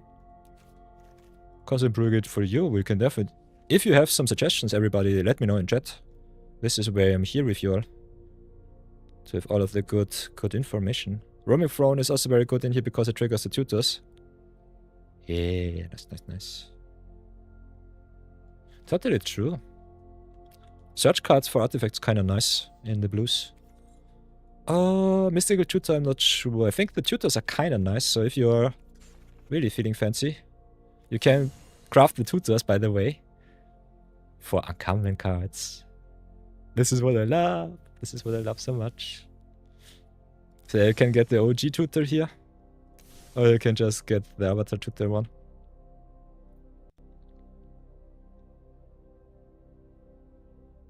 Yeah, not just rename this stuff, totally true. Don't know why they did that. Maybe as a cheap excuse to reprint stuff. So yeah, Mystical Tutor is kinda neat of a card. Not sure if it's good in our artifact list. Other than that, we've got Fabricate, which is awesome. So that's good. Then we have all of the Transit Mages, Trinket Mages, Trophy Mages, and so on. So the humans can definitely come in. We've got also Repurposing Bay to go through our whole artifact suite to get the silver bullets from deck, which is kind of nice. Then we've got the stupid busted mono blue cards like Bribery, for example. Search target opponent's library for a creature card and put the card on the battlefield under your control. So if you want to play maximum nastiness Brawl Deluxe, do that. Kinda hate to craft this card with a mythic. I would definitely recommend play the Bribery, but sheesh, I hate this full art artwork from Alvas so much.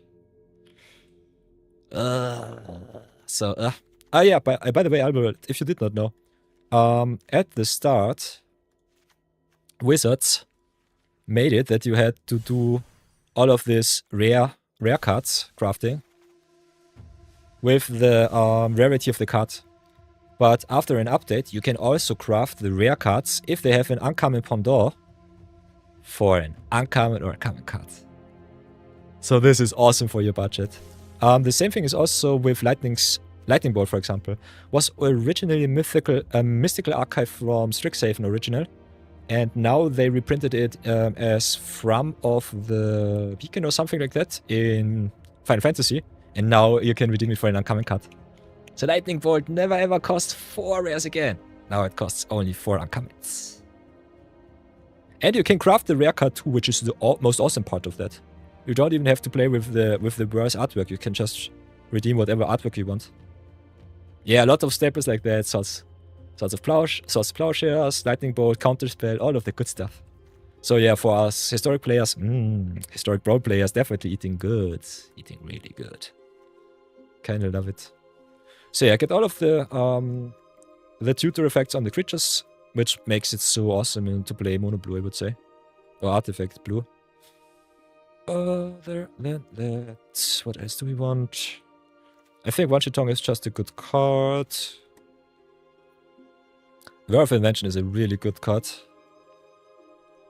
So Merata Wombo combo with if a Flux Reservoir our win condition, I would say.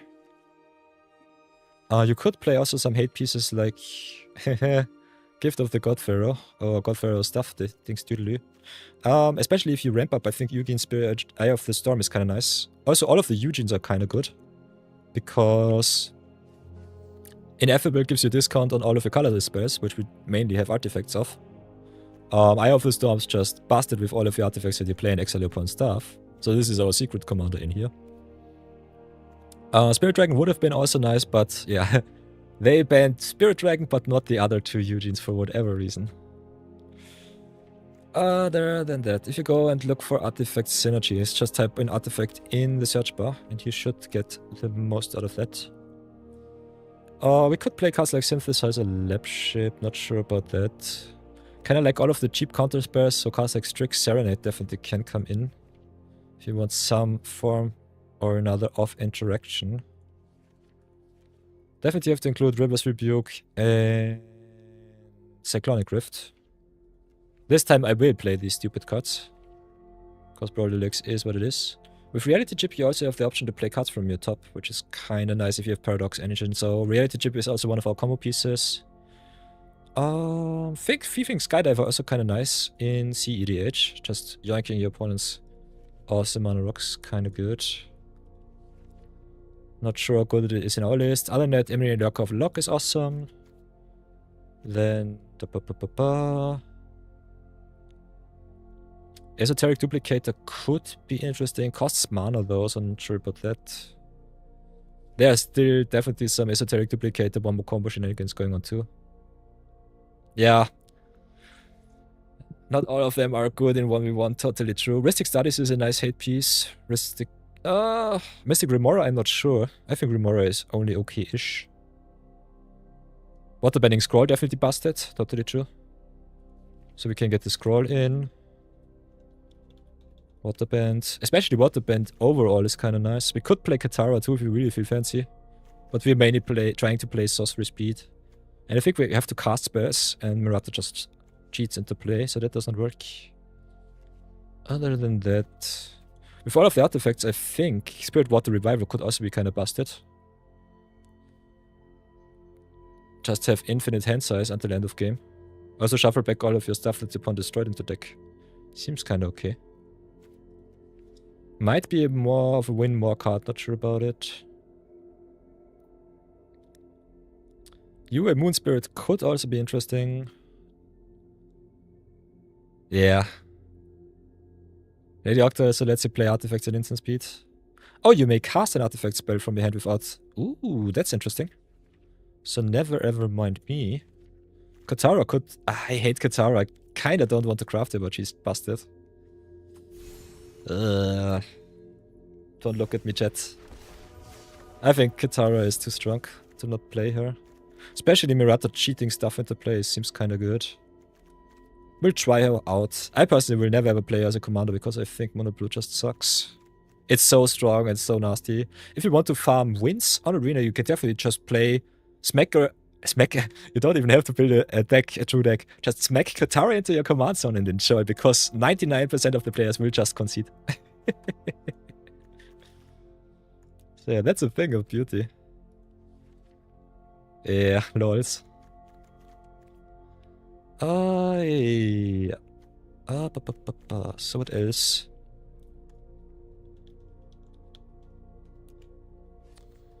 What else do we want to include in our list?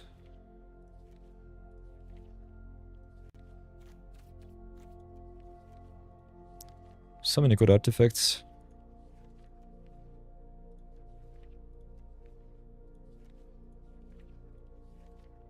Definitely get the Simulacrum Synthesizer in.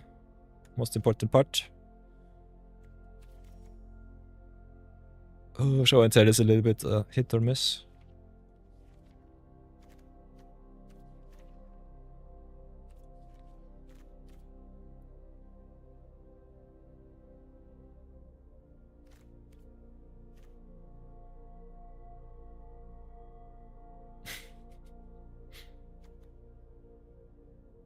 I also got an ad break, so I tried to slow down a little bit.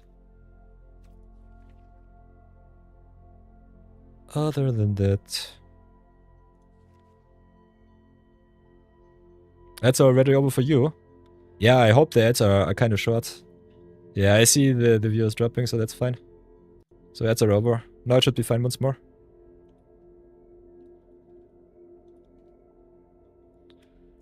So welcome back everyone who endured the ads. I normally pause the stream during ads so you don't miss anything, so... Oops. We also got the Cyclonic Counter Rift. Cyclonic Rift counter here. Oops, where is it, where is it? Yeah, ad break announced, so... I normally try to pop this one out. Ooh, Brown Man said he just flipped Sephiroth in his Slimefoot deck and... Before the Sephiroth player, I could even cast him. Nice.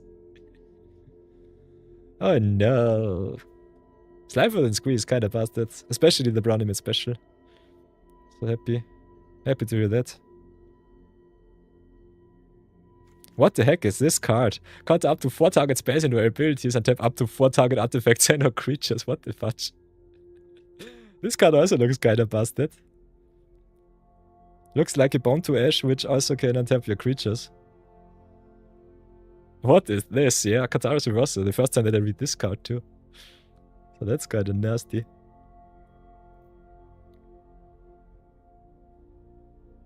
Affinity Improvise we definitely have to search up too.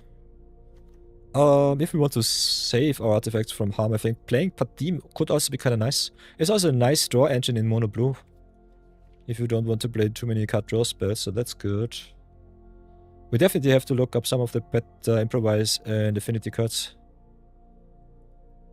So yeah, this is not over yet. Oops.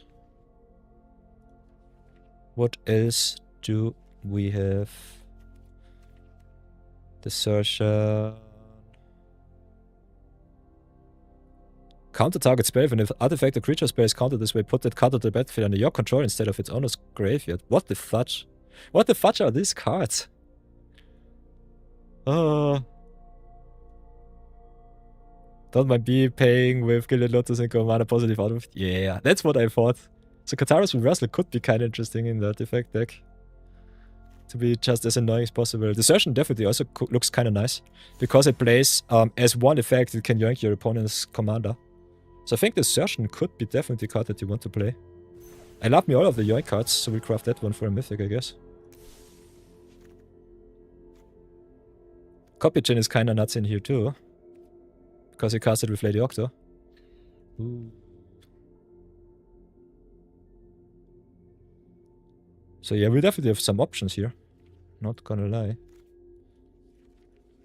Don't want to play too many counter spells because that's kind of nasty. Other than that, I think 31 is definitely a solid amount to start with. Manon is definitely nice. Nice backup. If we don't have Ursa, we can get Manon. Manon also is not an artifact, which kind of sucks. So that's unfortunate. We got the Forecast. Not sure about the affinity cards right now because our curve looks still pretty expensive. Kappa Cannoneer definitely nice. What else do we have? Grimoire, I think not. Gearhulks could be interesting.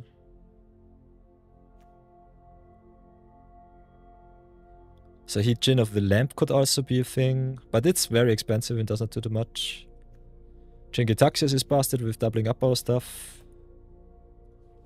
Or other artifacts. The big problem with affinity artifacts is, as long as you have enough artifacts in play, they're awesome, but if you have to cheat them into play with Merata, you're sad. I think still cards like Fort Monitor are worth it though.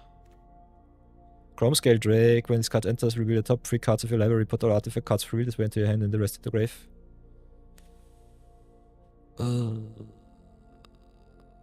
I don't know about this one. Looks a little bit too expensive.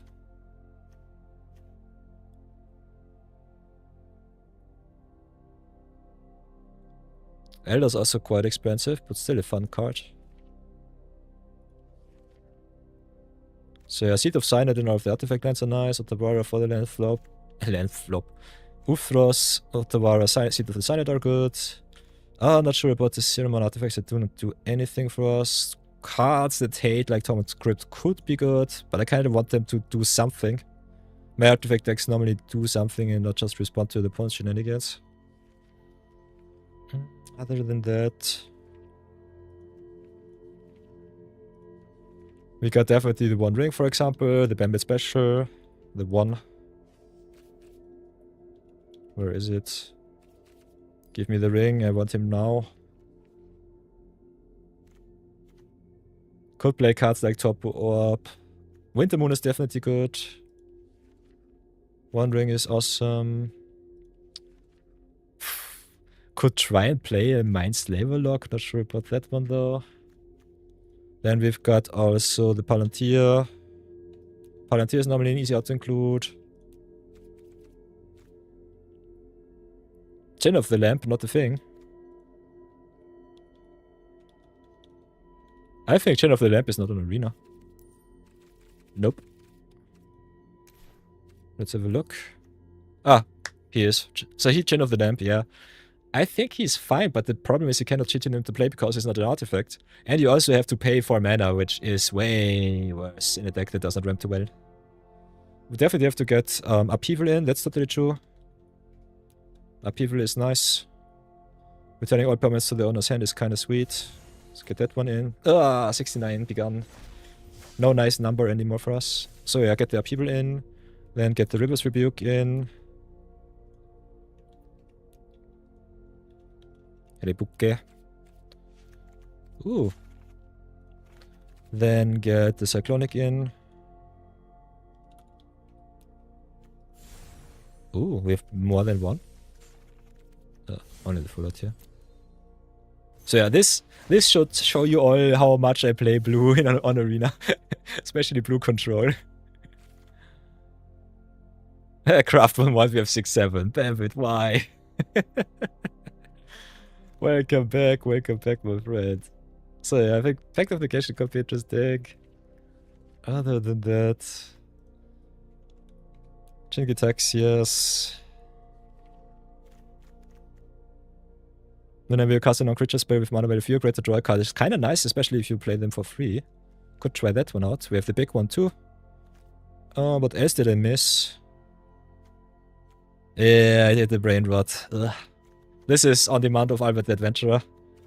He sacrificed 2,500 of his very, very, very, very valuable channel points to make me craft her. I already have her at 4, so...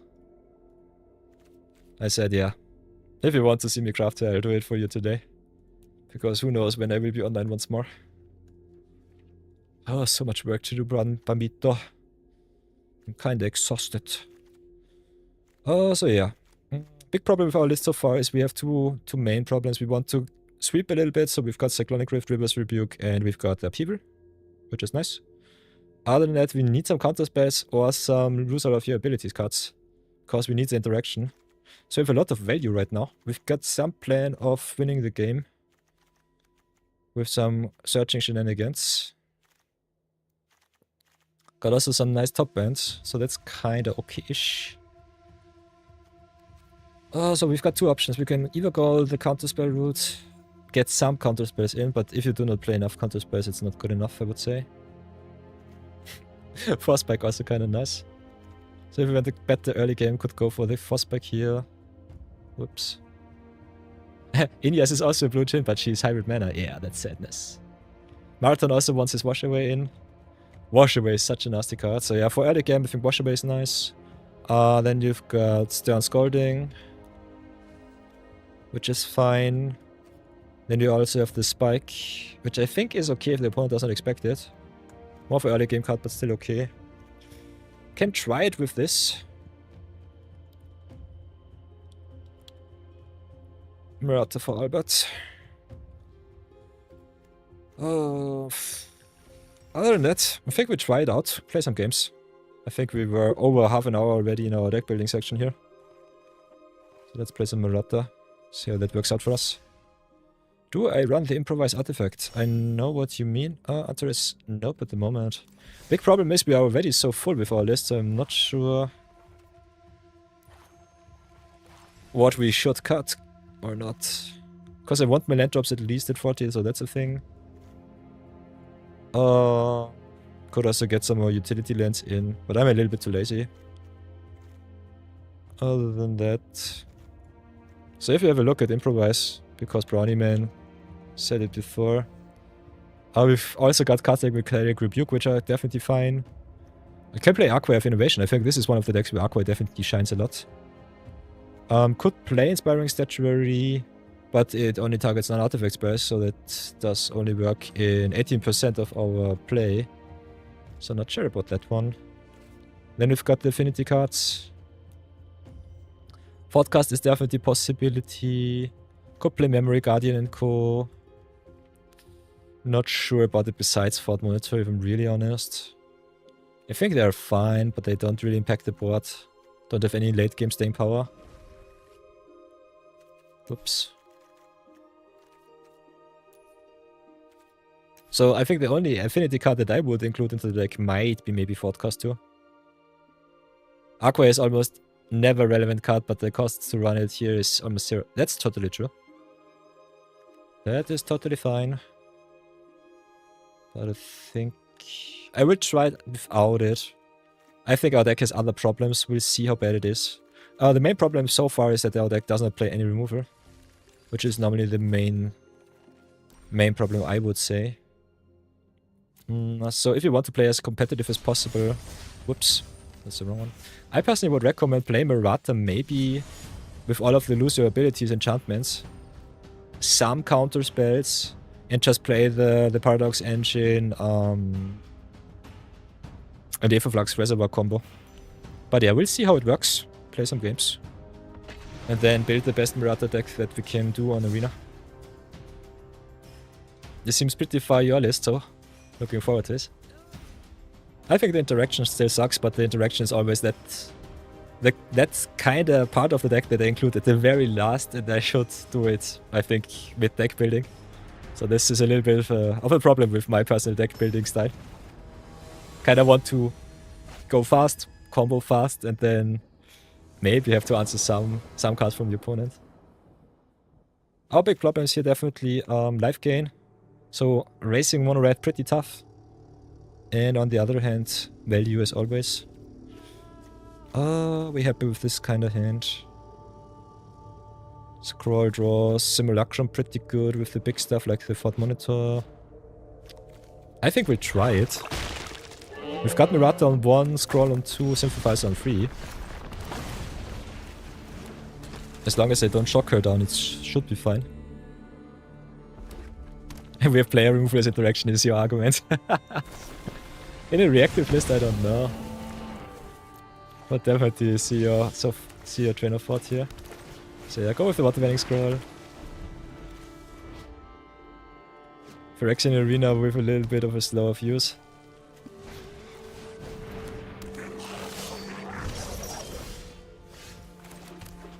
And because Synthesizer triggers on 3, Synthesizers our win condition here, so that's good. And we've got this Scry. Ooh, removal is nice, land drops are fine.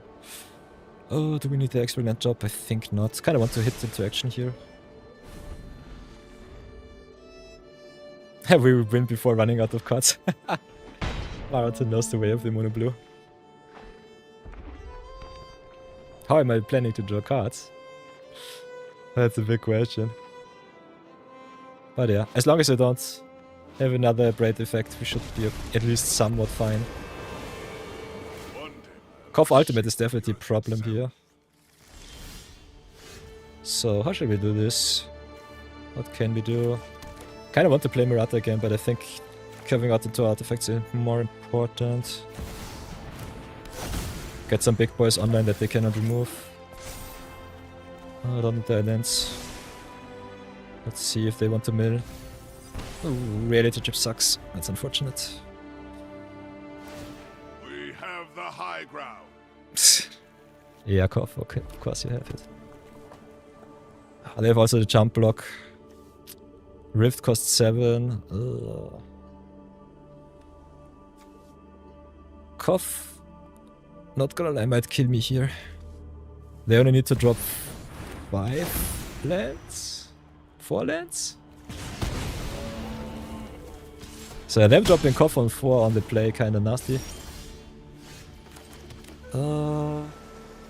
We've got the Mightstone at the very least. Could also go for Monitor here.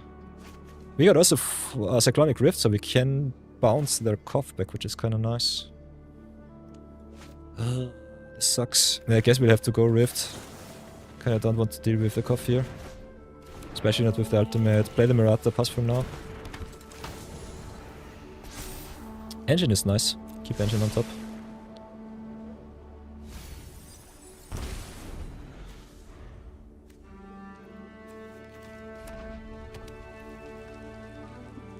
So yeah, us being able to reset Koff with the Cyclonic Rift came in clutch. No Tome of the Infinite, I can't. Yeah, Marathon.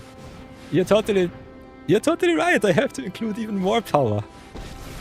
If a card sucks, we'll switch it out for Tome of the Infinite. I promise. This is for the fallen. Yeah, no Tome of the Infinite. Tome of the Infinite is busted. Ooh, Desertion, nice. Would love to yoink their life. Don't think we have the time for it though. How should we do this? Kinda have to play something. Could play Mightstone, Weakstone, draw 2 cards instead of removing the Chain Whirler. But we draw 2 cards with the Fort Monitor, so I think getting rid of their creatures is better here. Also, we can play the Fort Monitor now, so that's nice. Yeah, nice, nice, nice. Guess we just draw another one with the Waterbending Scroll.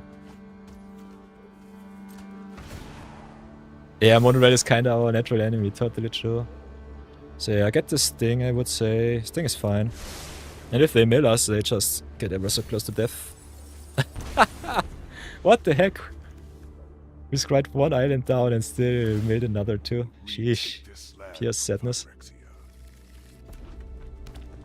So yeah, Koff would have killed us way earlier, but now I think we should be good. Synthesizer definitely coming in clutch here.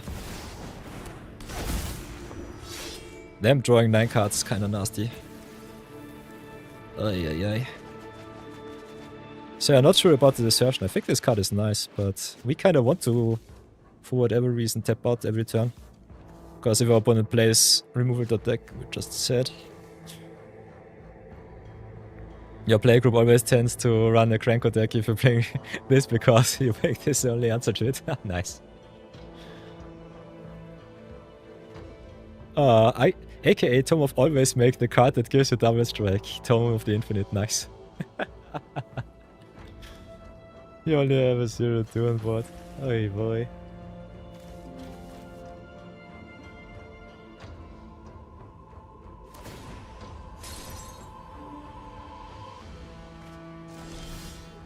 Ooh, River's Rebuke, that's a nice one. River's Rebuke should be game.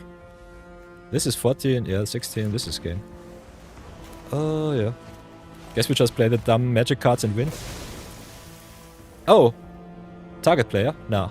Should be only my opponent's cards. Yeah.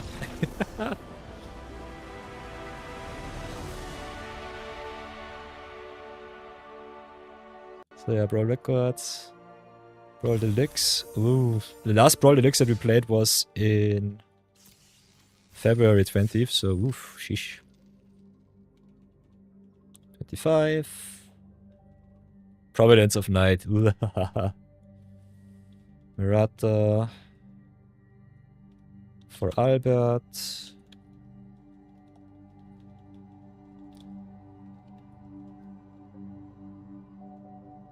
I cannot write today because I'm also a little bit dyslexic.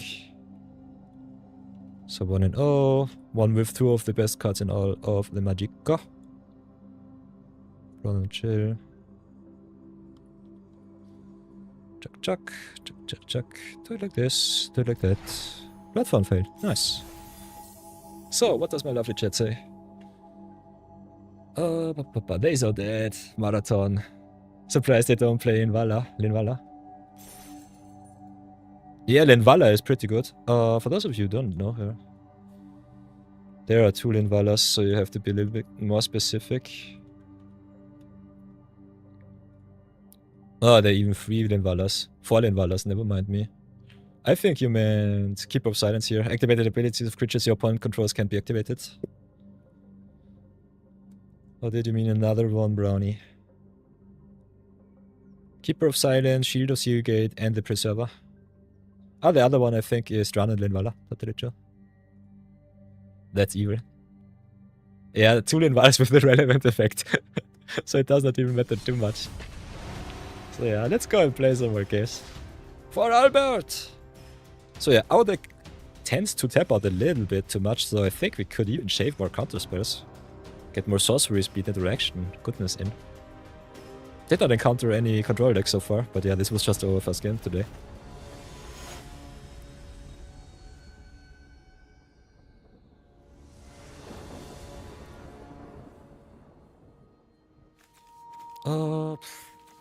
Our hands are so slow. We've got...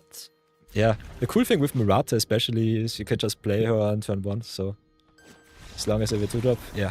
And this is what Mono Blue invokes in other players. Oh, so welcome to being a Mono Blue player. Ugh, sadness, pure sadness.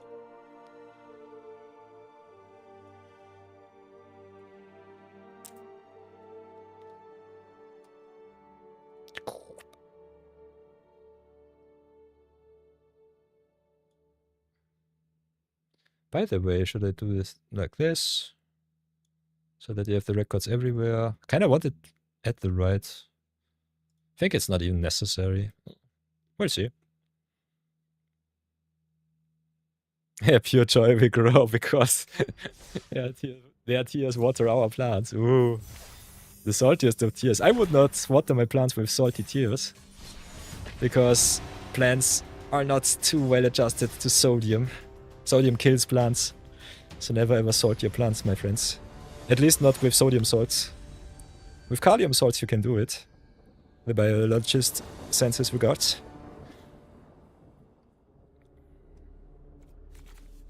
This one looks awesome. Got Merata on 1. Mana ramping on 2. Katara I think is a little bit... I think she's still fine with Merata being a thing. Other than that, Katara would love to play all of the cheap counter spells in the world. And also, I did not include too much card draw in our deck, so that's also something. Maybe I'm just a bad deck builder. Oh, so yeah, just ramp it up. Don't look back. Pass for now. I think Merata should definitely play way more card draw, I'm stupid. I totally forgot what she does. Draw your first or second card each turn. So yeah, we have to get more card draw instead of searching.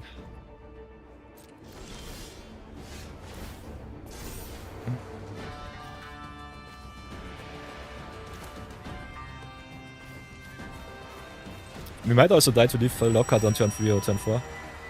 So we'll see how this works out. Plant size nails confirmed. Oh.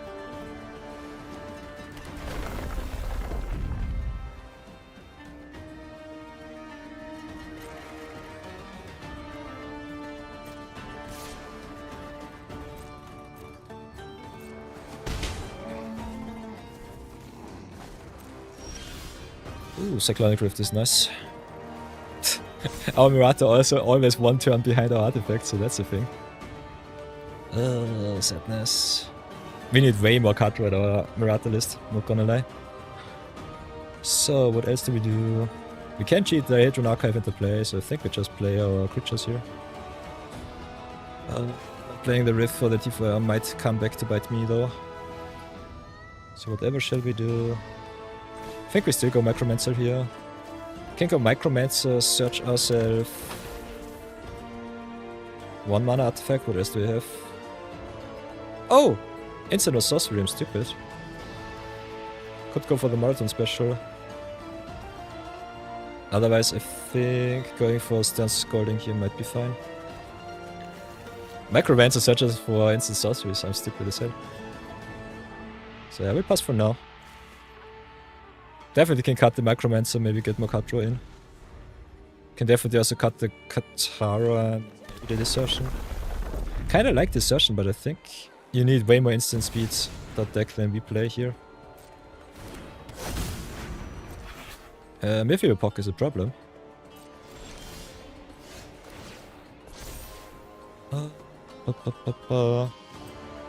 So yeah, tap Merata down.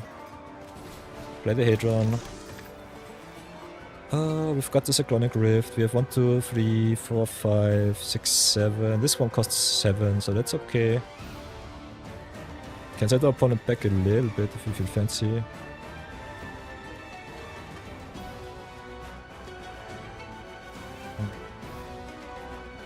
So yeah, I think I'll keep up the mana, just pass for now. With Pog being a thing, they double up their mana. Might have been stupid. Let's see if they go for it. Also with a failed passage. Sadness. Pure sadness. It's been quite a while since I've played Mono Blue, not gonna lie. Also feel it would be kind of fun to play less counter spells and more card draw in this list. What do you think about that, chat? Yeah, if he leaves mana open like that, he has protection. And I think he should play protection. The good thing is, Rift doesn't really care. Rift just bounces their whole board. But yeah, Midweek-Magic a little bit of a problem because they have so much extra mana. We can counter spell, but it's no creature spell. Reclamation is still kind of nasty though. I think we just overload here, bounce their cards back. They can have their extra mana. But they will not get the Omega ramp.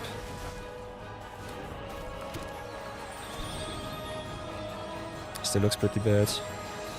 Yeah, not being able to counter the Tifa here. This is why I hate counter spells. They are so situational. So let's go. Try another 2, set up for the portal. Can also sacrifice Hidden Archive to go up to 9 for portal next turn if you feel fancy. This one costs 2 to sack. So I think we'll keep up the mana here. As long as they don't kill me next turn, we should be fine. But them getting back double Fable Passage for the Tifa seems like I'm just dead. Yeah, scale up. I cannot counter it. Because this only counts creatures. And Merata only at 8 instead of 9. Sadness. Pure sadness. We'll have a look at the top, but I think we're just dead. So yeah, this was always one turn too slow. There's the Emry. We go to 8 and die with Portal for Rexia in hand. So yeah, we need way more card draw in our deck. Totally forgot about that. We'll concede here. Like this, we're not dead on board, but they still have 5 cards left in hand, so just accept our fate here. Go again. Because if Tifa can combo, she will combo. That's what I personally always think. I would not recommend you to concede too early, but don't have too much time left. It's already past 4. So what did I not like? The Micro dude, Micromancer comes out, Frostbite comes out. Frostbite Scolding. Serenade can still be nice. Everything that hits everything is kind of fine. His counterspell. Katara is still okay-ish. Although Katara needs to attack the 2. So I don't know about that. Sting is fine. Other than that, Padim is okay. Don't know about the Desertion. I think Desertion is a fun card. We didn't find the right matchup so far. Let's go to the draw cards. This is what you definitely should have looked up before anything else, if I'm really honest.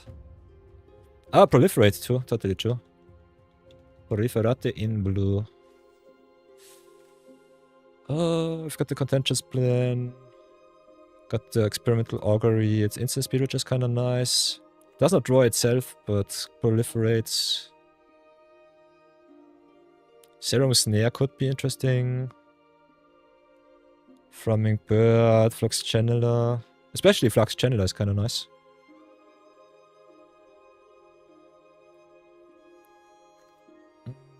Mesmerizing those.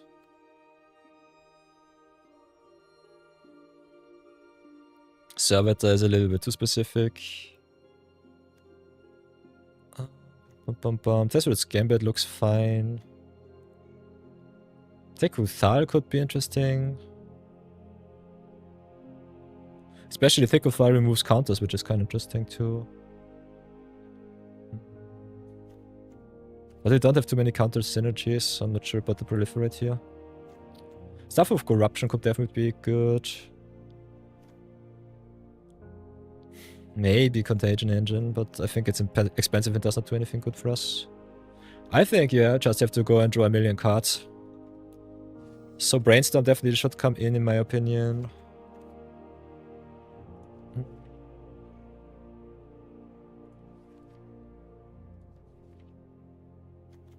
Could play Mystic Remora. Definitely have to play Ristic Studies. So get the Ristic Studies in. Ristic Studies with Merata is busted. Tesser's Gambit is really good. So maybe get the Tesser's Gambit in for Albert. I think Gambit is fine. Could also play cards like Baral if you play counter spells, but we do not counter. Could play Charter Course or stuff like that.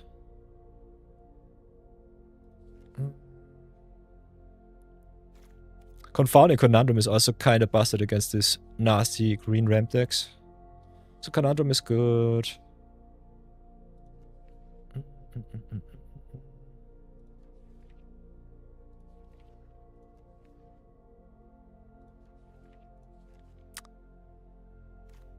Cards like Prophet's Eidetic Memory could also be kind of interesting.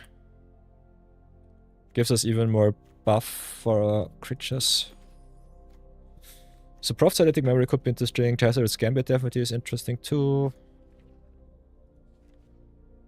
Kind of want cheap cards that draw us more than one card, if I'm really honest.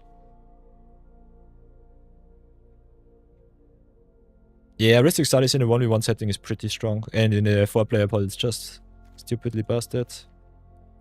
Archmage's Charm also kinda good. Archmage's Charm is really nice. Don't like the special guest here, but it's fine. So yeah, I can play cards like Strix Serenade. Wash Away for Marathon has to come in. But yeah, we do not really play at instant speed. We play mainly sorcery speed. Other than that, instant speed card draw definitely what I kinda want. So could go draw, go instance. Instance of Flash. To trigger Merata during our and our opponent's turn. 3 steps ahead is always kinda nice. Cards like Brain Surge definitely come in clutch. But she triggers only on card 1 or 2, so normally you draw for turn and then have also 1 extra card during your turn and that's it. So I think all of the ponder effects, all of the considers, all of the opts, that is what you normally want in your deck early on, just to get you the extra boost. So this is what we should look out for. I think the deck overall doesn't look too bad. But yeah. We'll see. It's a work in progress. Not gonna lie. Just play it as is.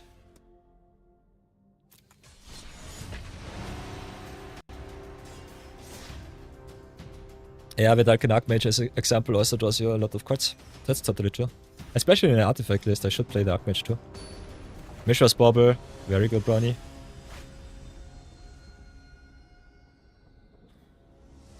Yeah, artifacts that draw your cards would be the best way, I would say, to build a deck. I think that's how we want to do it. This is 3-drop Trial, but we've got the Simulacrum Synthesizer, so I think we'll have to keep. Playing against blue-white control with Sick. Or is this blue-white mid-range? Sick is normally a mid-range commander.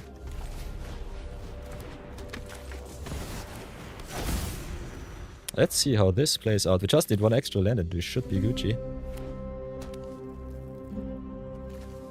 And if our Merata lives 3 turns, we can just cheat anything to play. So this is one of the spots where Opt would be awesome instead of the other big cards here. As long as we resolve the synthesizer, we should be fine.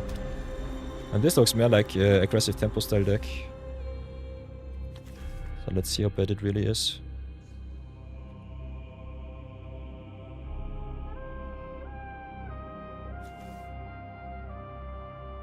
Synthesizer is so busted.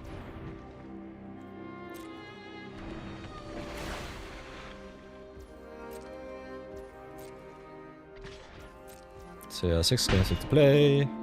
I draw their cards. Mill us 2. Ah, come on, my island. Sadness. Pure sadness.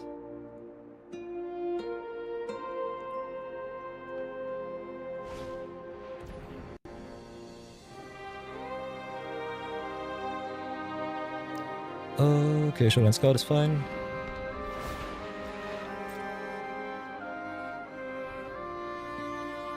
Not like this.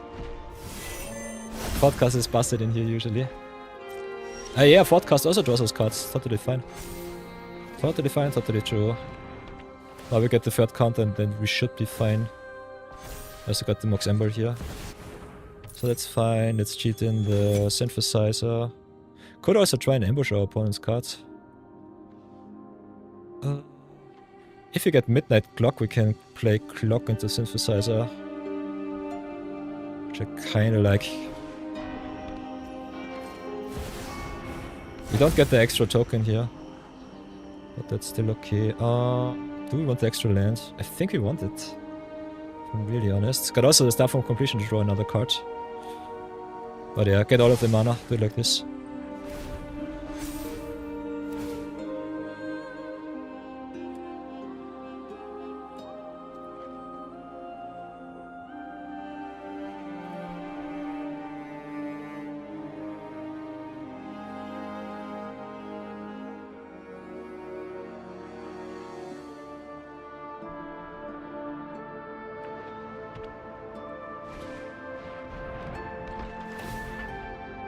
Oh, yeah.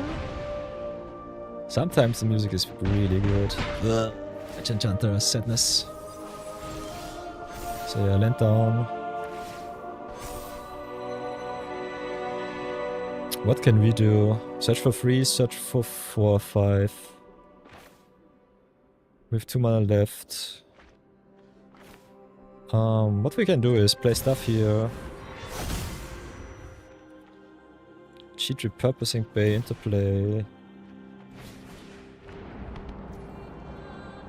Then can search for Paradox Engine? What the wombo combo pieces? Paradox Engine costs 5? Paradox I think costs 5. Paradox costs 5, Influx costs 4. Pressure's not too bad. Paradox also kind of nice, I'm tapping on mana rocks here. So I think we'll go Transit Mage here, pay the 2. Get ourselves the Paradox. Do like this. One Ring is also 4, totally true. One Ring might have been better. Albert, you're a genius. One Ring might have been better. Keep up the Merata, get 1 ring. Keep the pressure off our back. Might have been better. Might get punished for that decision here.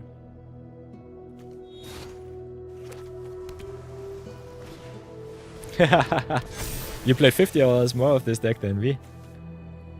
So your opinion definitely very, very welcome. Ah, there goes my combo piece. I've got Midnight Clock though, so it should be still okay. Somewhat okay. Can cheat Paradox Engine into play right now, which is nice. So Engine comes in. Hopefully, respectfully, okay. Then tap blue, tap blue, tap blue. Can decide if we want to draw another card or proliferate. What can Trophy Mage search me? Palantir is okay. Synthesizer already gone. Not too much, unfortunately. All my good search targets are already gone. Yeah, one ring plus engine can draw you your whole deck. Totally true. I'm stupid as hell. So yeah, one more combo left me. So drop definitely island 2. We could also go repurposing bay here. I think that's the way. Play repurposing bay, sacrifice one of our stuffs. That should be the way to do it. So yeah. Proliferate here. Not proliferate. Do we draw another card? Add one. I think we just add mana here, then go proliferating bay. Sacrifice the stuff. Now there's one ring. Oh, we are at 5 though. And we did... Yeah. Ah, okay. This is where the combo would have been awesome. So draw another card. Then play Trophy Mage, untap. They can sacrifice one ring eventually too. Totally true. Yeah, mana leak is okay. Then add blue, add blue. Merata can also cheat another card into play, which is kind of fine. So yeah, Bay plus Paradox Engine is nice. Also draw another card, another 2. Can reset the trended match, but do we have another wombo combo that wins us the game here? That's a big problem. I think just playing our stuff is already good enough. How do we want to do this? Bay plus 1s. Do we have a mana artifact with 6? Got Immortal Sun. Do we have one with 7? No. We need one with 7 and 8, and we could cheat into Portal 2 for Exia too. So play it like this. And tap once again. Oh, yeah, I could have tapped with Merata so that I don't waste my mana here. Go draw another million cards. Then we've got Surgical. Do we have a wombo combo here? This takes way too long and I don't have the wombo combo ready. No attacks. What else can I do? Do it like this, do it like that. Yeah, Bay is awesome. Should definitely include that one into the list. If you can untap with Bay, it's kinda busted. Yeah, cheat Solar Transformer, I guess, of Metamorph into play. Metamorph could also copy one ring, which is kinda nice. What else do we copy? Maybe Transit Mage. Get another combo piece out of the deck. Can you also search for a key to the archive? Key could also be nice if we hit... Key could be our win condition if we hit Second Sun.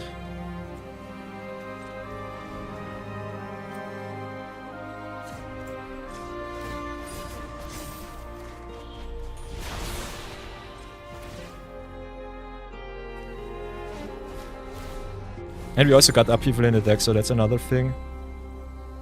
Counter spell is fine. Let's get islands. Draw some more. The question is, does Arena give me enough time to do the combo shenanigans? Merata into Gilded Lotus. Untap here. This is so annoying.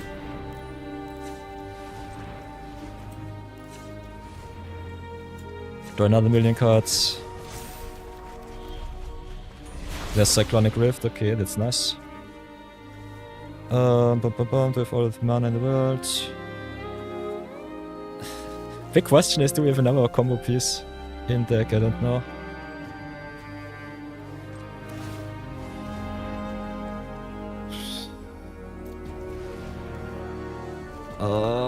Sadness!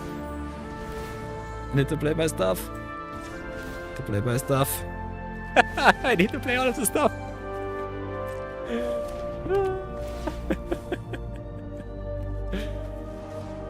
Get it a 6, whatever. The big question is, do we have anything that wins us the game? What do we have? We've got people, we've got Eugene, the Insufferable, we've got Portal Differexia. So we can annoy the opponent out of the game, that's for sure. Go tap, tap, tap, tap, tap, tap, tap, tap, tap. Draw a million cards once more. I'm sweating profusely.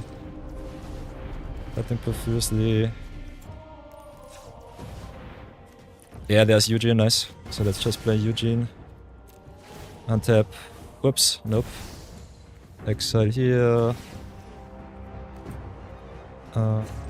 Yeah. Finally! Paradoxical Engine is a balanced card, totally true. Sheesh. Blue comma control. Blue. This is not even blue control, this is just blue wombo combo. But yeah.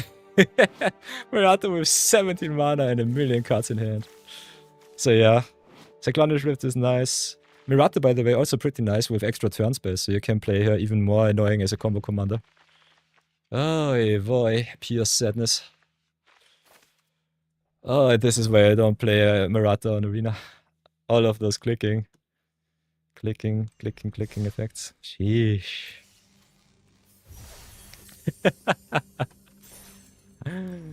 So yeah, if you want to play our deck even more combo heavy, we've got all of the effects against searchers or combo pieces, so that's nice. With Prophet's Eidetic Memory and One Ring, we can also make our creature a million times bigger.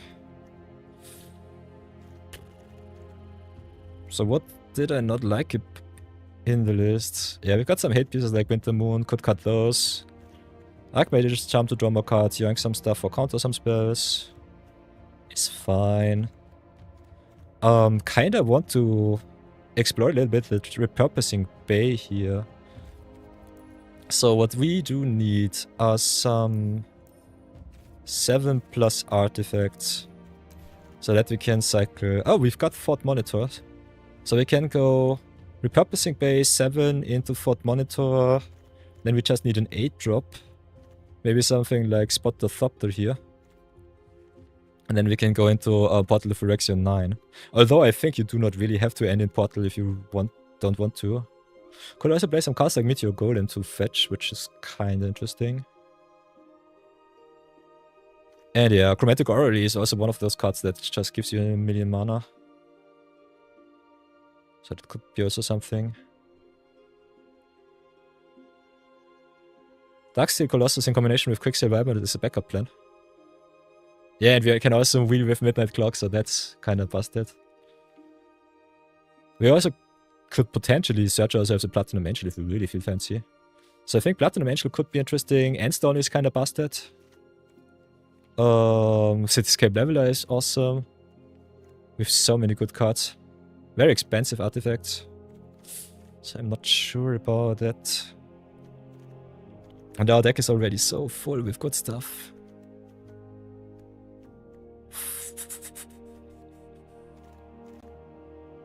So yeah, not sure about Roaming Throne. With all of the humans that we have a lot of humans. Nah, we have only 4, never mind me. So maybe cut the Roaming Throne. I think it's a good card though. Padim just protecting our stuff is kinda nice. I think the deck looks already fine as is. Not gonna lie, I kinda like it. So yeah, fetching up Platinum Angel definitely kinda nice. Endstone also kinda good of a backup plan to not die. Draw also a lot. Whole lot of your deck. Cycling cards are also a thing. You can play this deck in so many different iterations. I think this card is so busted. Again, to Masticore and Cityscape Leveler are super neat in here.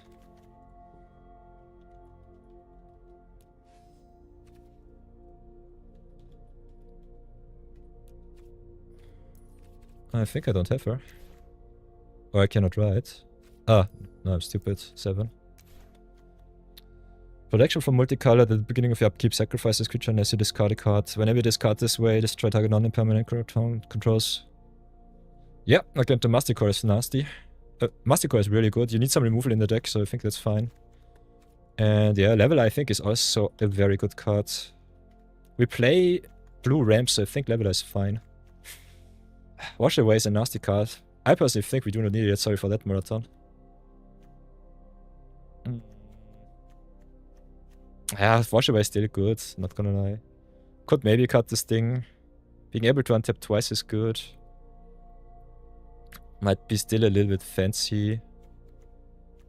But yeah, I think this is just preference. One Chitang also drawing you a million cards is kind of nice. So you can make a million mana, infinite mana, then go one Chitang, draw your whole library. Even more. Yeah, this list looks definitely interesting for some combo players out there. Not sure about the Chinky-Taxius. He's kind of nice. But I'm not sure if we need him. Other than that, I think it's fine. I think we can play 1 or 2 extra games. After that, I unfortunately have to do other things. But yeah, so far we're 3-1. Kind of nice. I think it's fine.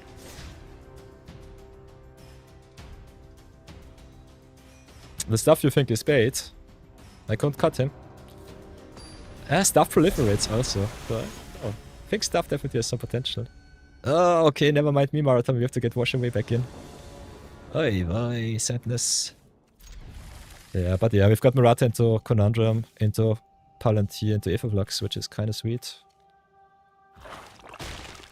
Pally over stuff of domination. That's interesting. That sounds kind of cute. And there you have the wombo combo of Merata with Seed of the Synod. That's kind of good. Ooh, that's nice. Play Conundrum.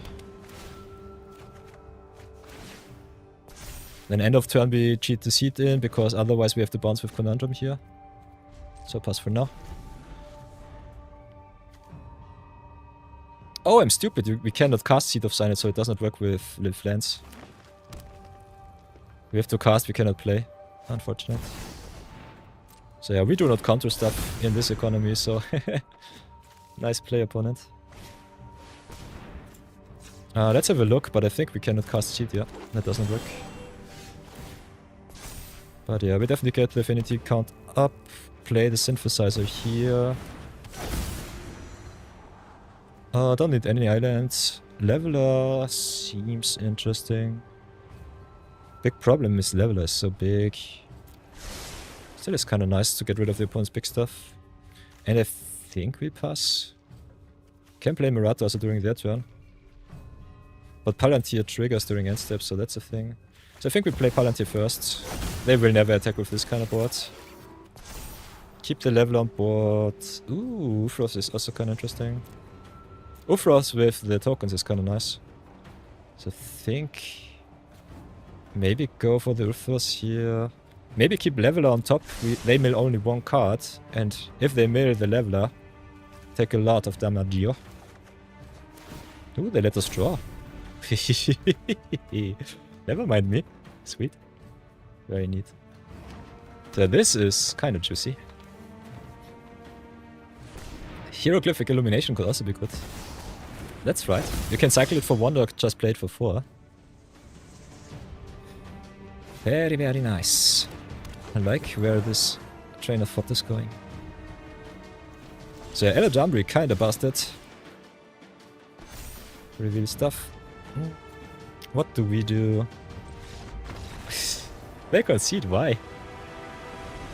This game was not nearly over, they had Eladamri, and I don't have any answers for Eladamri. They can just reveal from their top or from their hand and put some busted creature into play for free. They also got the Roffelos. What would we have done? I think we would have played the Uflos here, cheat the Aetherflux into play for the synthesizer, tap down our big stuff, and then just ramp up into Leveler. Got the turn. So our backup plan was definitely fine, I would say. So yeah, nice little 4-1. Kind of like where we are. Hey, Ramen Fella, good morning. Good morning, good morning. So yeah, I think we go for 1 or 2 extra games.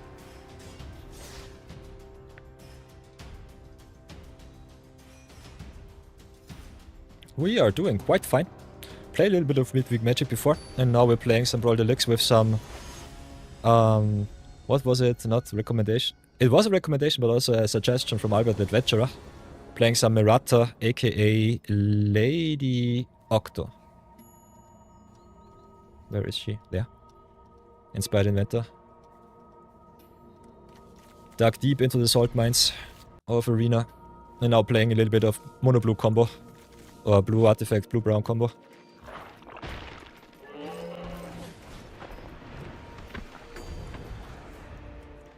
So yeah, business-wise I'm still pretty busy. So happy when I get online for a stream at least once or twice a week. Otherwise a little bit tired of Arena. But yeah, with suggestions and recommendations from my chat, it definitely becomes way easier for me to enjoy. We also play the mirror match right now. Sweet. Oh, and there's the Mishra's Bubble Wombo combo. So play the Islander here. Just play the Cold Steel Heart on blue. And just play Ghost Vacuum. Don't look back. Set up for Kappa Cannon your next turn.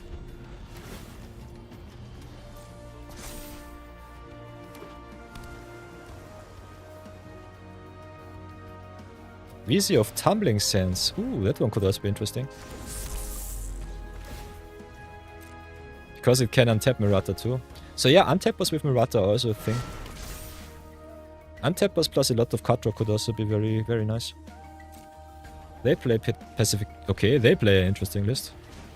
I think our list is a little bit more competitively slanted. Can we cheat out Kappa Cannon your next turn? That's a big question. Oh, they tapped on Merata. That's nasty. So answer is nope.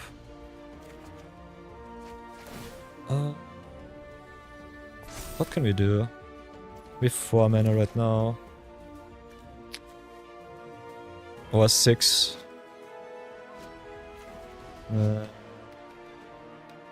Can play Signet, but still have only 4 to tap down for Kappa Cannoneer, so that does not work.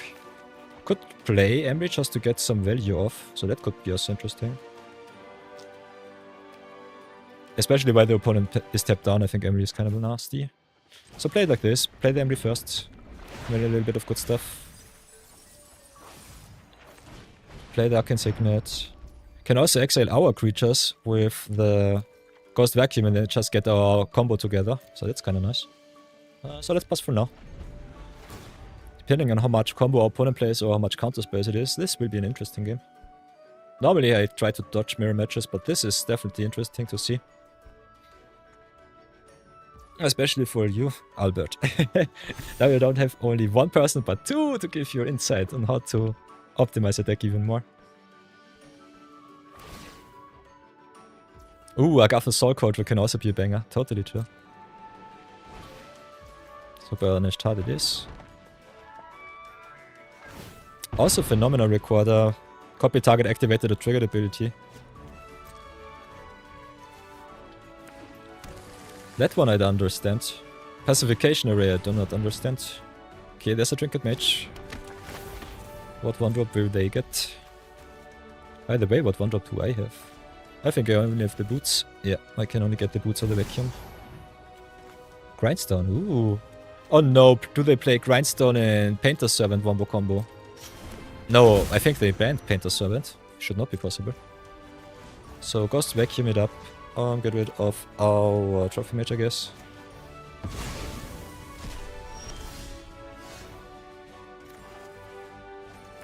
We've got Mightstone, Wigstone, Engrave. So play the Uthras. And then play Mightstone, Wigstone.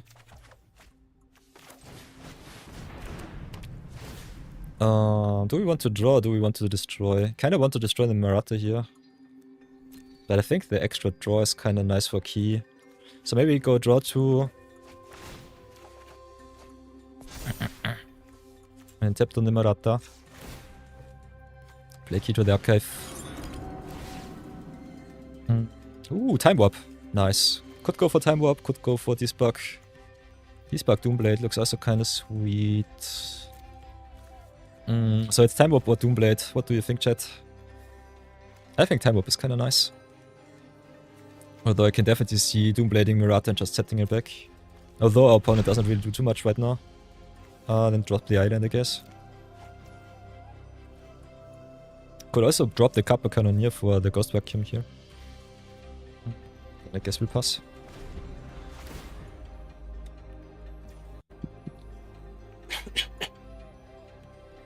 I'm speaking way too much today. So yeah, let's see if we get punished for not getting the removal for Merata here. Might as well.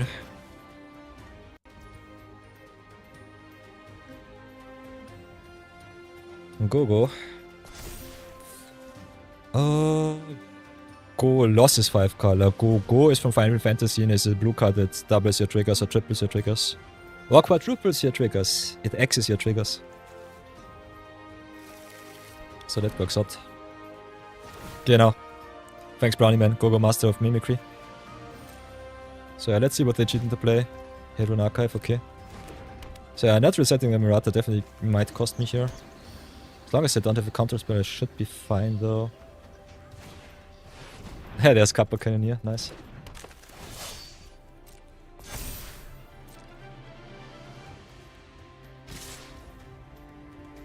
So they smack me for 4, that's fine.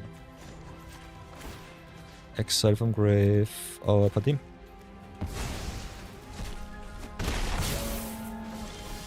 And now we have some options. Can go Worth Invention.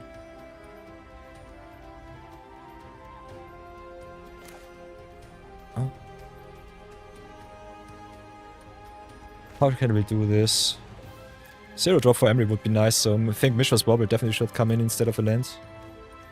Can go Worth Invention. Could also go Time Warp first. Drop the island, that's for sure. 1, 2, 3, 4, 5, 6, 7, 8, 9, 10, 11. But this works only for artifacts. How shall we do this? Can go Time Warp. Time Warp Kappa Cannoneer. Where?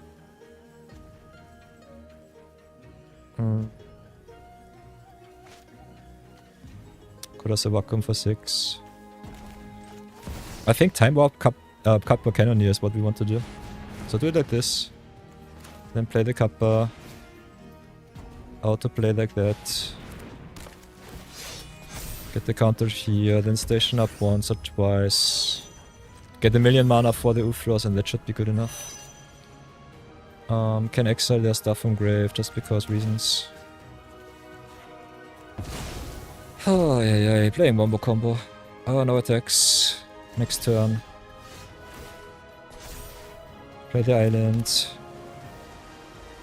So, what now? Tap down first, Cannoneer down. Tap down once more for the Emery.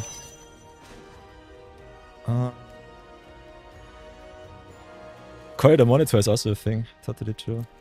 Can go War of Invention. For Paradox first. What do we have here? Trinket Mage searches only for free. 5. How much mana do we really have? That's the big question here.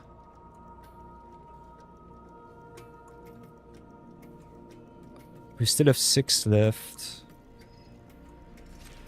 So I think we go Ghost Vacuum first. Get ourselves a Trophy Mage. Search for free. Can search for Simulacrum Synthesizer, Palantir, or Repurposing Bay. Can play Bay, sacrifice Mightstone, Weakstone, get... Ooh, that looks interesting. So get Repurposing Bay. Play Repurposing Bay. Then add some mana, I would say. Then sacrifice Mightstone, Weakstone. Get ourselves a... Oh, Immortal. No, I'm stupid. I should have sacrificed Key to Archive. I'm stupid as hell. Oh no, sadness. For 5/6, I can only search for a free drop. Ah, fudge. Oh no, sadness. So I have to pass turn here. Oh, playing combo is not easy. Playing combo sucks. So yeah, that was stupid as hell. Ay. Should have definitely gone for Paradox, untap my stuff. And Paradox. I should have searched with the key to archive. If we get one extra turn, I think we can win. But yeah, this sucks. Especially on Arena with the timer, it's so annoying. So yeah, we've got some options. Could have searched for Paradox Engine with Key to Archive. Could have also searched for Simulacrum Synthesizer with Arcane Signet here. Immortal Sun with the redraw is still fine. Gives us also the discount on all of our spells, so that's good. Especially when we draw all of our cards. So it's a really good setup for the Paradox Engine here. As long as they don't kill me, I think we're good. Yeah, I'm twerking here right now, totally chill. Ooh, Brownie Man with all of the awesome recommendations. Oh, way too many recommendations in chat.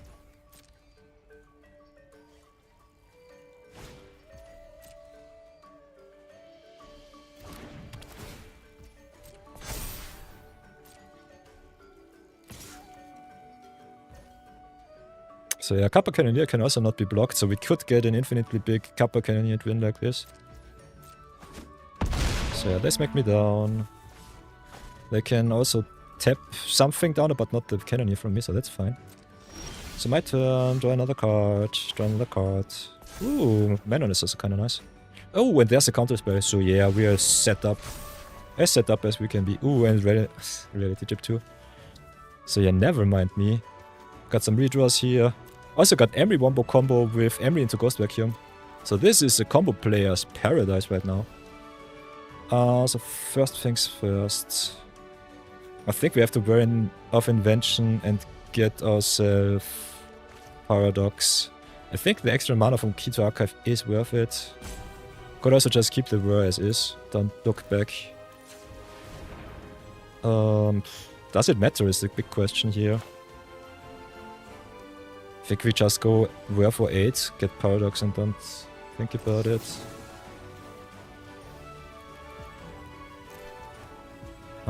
Tap like this. Tap like that. Paradox and taps every permanent if I remember correctly. So I guess we'll do it like this. Get ourselves the engine. That should be game. So tap here for blue, tap here for blue. Can search even more mana if we really want to. If we freed up mana rock. Yeah, this doesn't really necessarily do anything for us. Oops, I just guess we just go Manon here. Can play Emery first. Play Emery, get ourselves back. I guess Mightstone, Weakstone. Play Mightstone, Weakstone. Oh, I'm stupid. Nah, from grave, it's fine. Then Paradox. Oh, I cannot cheat anything into play. Yeah, keep up the counter spell just in case. Draw 2 cards. Yeah, this should be game. Drop the land, make a million mana. Whoops.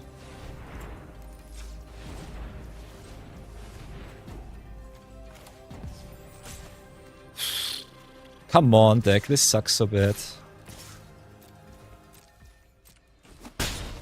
So yeah, this deck loves to time out. That sucks. Yeah, we've got also Walk Ghost Vacuum in grave, so that's good. Can also cheat with Merata into play the Cityscape Leveler. Untap everything. Whatever do we want to destroy? Kappa Cannoneer we cannot destroy. Can get rid of the Merata though. So do like this. Untap our stuff. Can also Emery the Ghost Vacuum.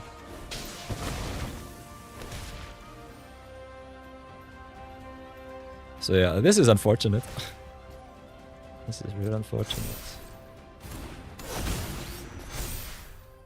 Could have also yoinked their Kappa Cannoneer here.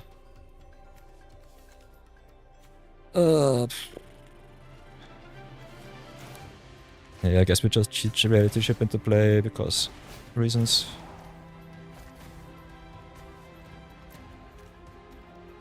Make a million mana.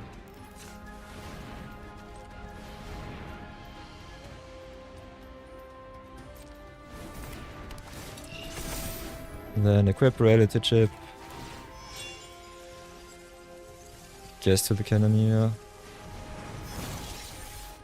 Can I play like this?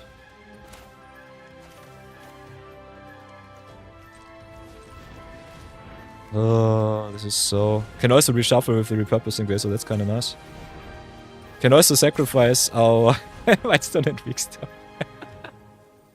I think we don't have a 6 prop, but it does not really matter because we can cycle Ghost Vacuum whenever we want. So that's a thing of beauty. So yeah. Sacrifice here, play Emery, Mightstone and Weakstone, play Mightstone and Weakstone from grave. And tap our stuff. And then go... I guess just draw our whole deck. So yeah, this would have been the wombo combo here. So this is just a question if we win or if Arena decides to unalive me first. Play one ring, untap everything once more.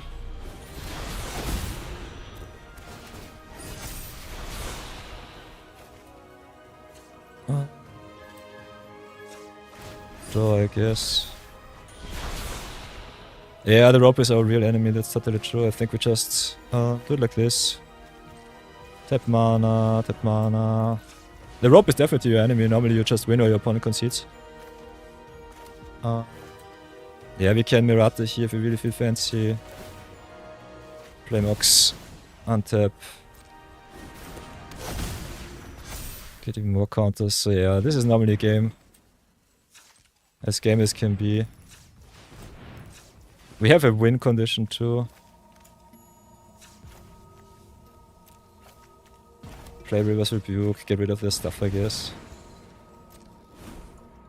Just don't look back. Yeah, and I think like this. Let's be honest, just blame Manon here. This is pretty much game. We have 3 mana to counter their stuff and next turn, yeah. Just do it like that. Oh yeah. So yeah, this is a thing of beauty. Some win condition we have. And then it's game. Oh yeah. Pure sadness. Combo is kind of fun to play, but so stressful in Arena. It's also pretty stressful on MTG Online. So yeah, Albert, I will copy this list right away. So export this. Go to MTG Goldfish. Copy it right away for you. Give me a sec.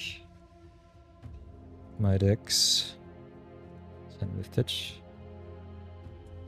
Create new deck. This is Brawl. Merata Neuron Hacker. Commander. Optimized. Oh, I would say even, yeah, it's optimized. Yeah, I think it's a core. Merata Neuron Hacker. Far with the adventure.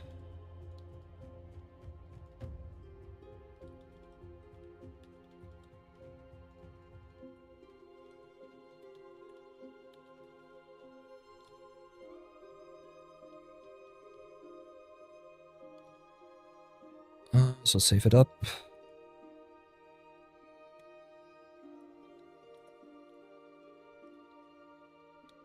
Here's the decklist for anyone who wants to check it out.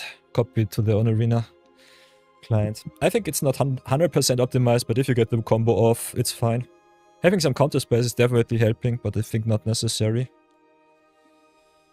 So, oof. Here's by the way our win record for today. Marta is 5-1, and that one was me just conceding against... Who did we concede against? I think it was Qatar, or was it someone else? Something like that. Yeah, many people will concede as soon as they see an opponents who make you play it out like this. Kinda rare. Oh, I think they want to see the wombo combo going off.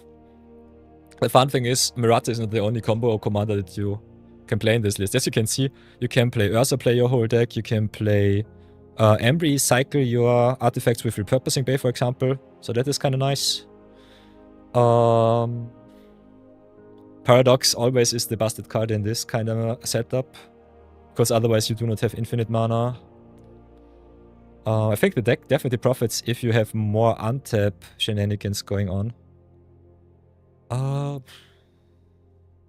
You could play cards, for example, like Intruder Alarm. If you want to play a fair list. That is not 100% wombo combo, but still pretty combo heavy. Intruder Alarm, for example. Ooh, anytime this one over this one. Ugh. So Intruder Alarm. Don't untap during your controller's untap steps whenever creature enters and tap all creatures. Would be more of a Merata list with creature artifact ramp. Still is possible though. Or if activated abilities of your artifact creatures. We can have a look at the untap creatures.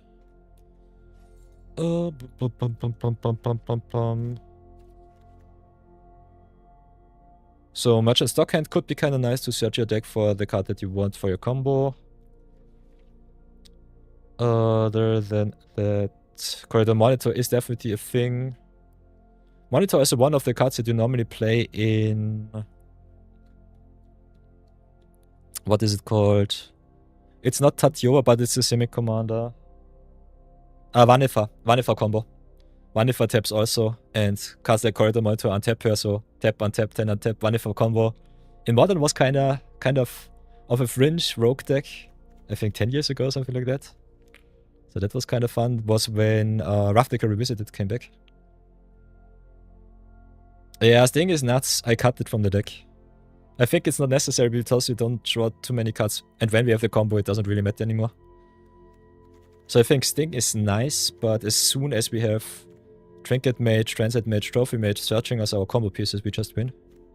So I think these 3 cards, the mages here, are the most important part of the deck. We've got Simulacrum Synthesizer for the Trophy Mage. We've got for Trinket Mage, Ghost Vacuum Lava Spear Boots, if you need some protection, some haste, or some graveyard hate, so that's kind of nice. Could definitely include some artifact 1 mana silver bullets, if you really want to, for the Trinket Mage. And other than that, Transit Mage searching for 4 or 5 is just busted. Can search you for Key to Archive. Can search you for Wandering, for Aether Flux.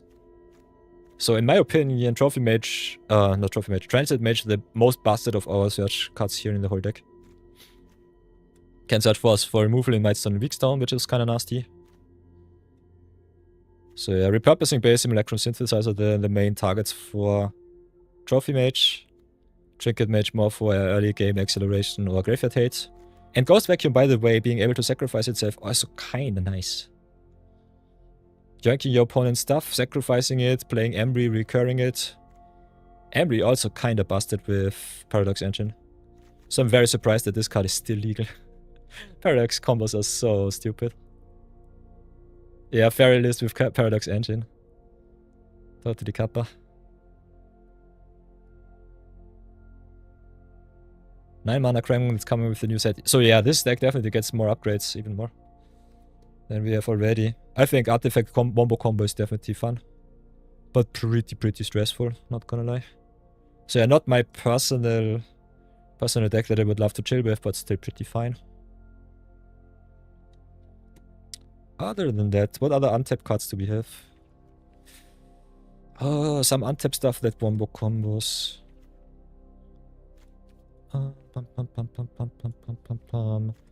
I think any key is kind of good. Manifold Key, for example, untap another target artifact. That could be interesting. Is only once though, if you cannot untap the Manifold Key in response. Yeah, Cloud Key for artifacts would be also kind of nice as a backup for Merata, so definitely can see you play Cloud Key. Can definitely see you also play Moon Silver Key. Moon Silver Key kind of nice because it can search also for Mightstone and Weakstone because it has a mana ability. So this can search your removal spell from your deck, which is kind of nice. Or a card draw card if you go for the Orrery. So Chromatic Orrery as a card draw spell, as a big ramp spell. So Moonsilver Key definitely nice. Moonsilver Key is definitely sweet. All of the search cards I would say are pretty good. Can play even more wombo combo search stuff. Other than that, cards like Forensic Research are definitely good. If you have cards that untap all of your creatures, can definitely be Artifact Creature wombo combo. It can also search the One Ring, because... Can it search the One Ring? Does that? I'm not sure.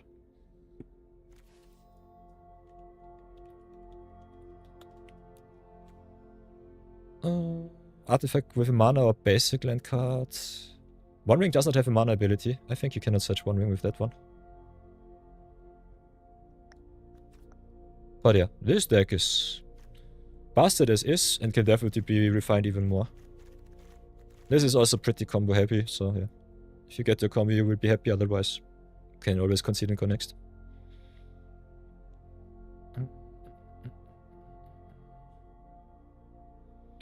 Other than that, all of those who stayed with me, thank you so much. All of the lurkers that dropped, thank you so much for watching too. You're definitely well appreciated. Yeah, it's already 5 PM on my side, so unfortunately I have to drop you off somewhere else. If you have a recommendation, as always, my lovely community, let me know. Anctus is also a thing. I personally think Anctus is one of the weaker cards, but you can definitely play him too. Other blue creatures, whenever they become tap, draw, and discard. Anctus is also kind of interesting with Merata, because tap down Merata, draw another card, give her another counter. So yeah, I can definitely also see you play Anctus with Merata too. That could be also fun.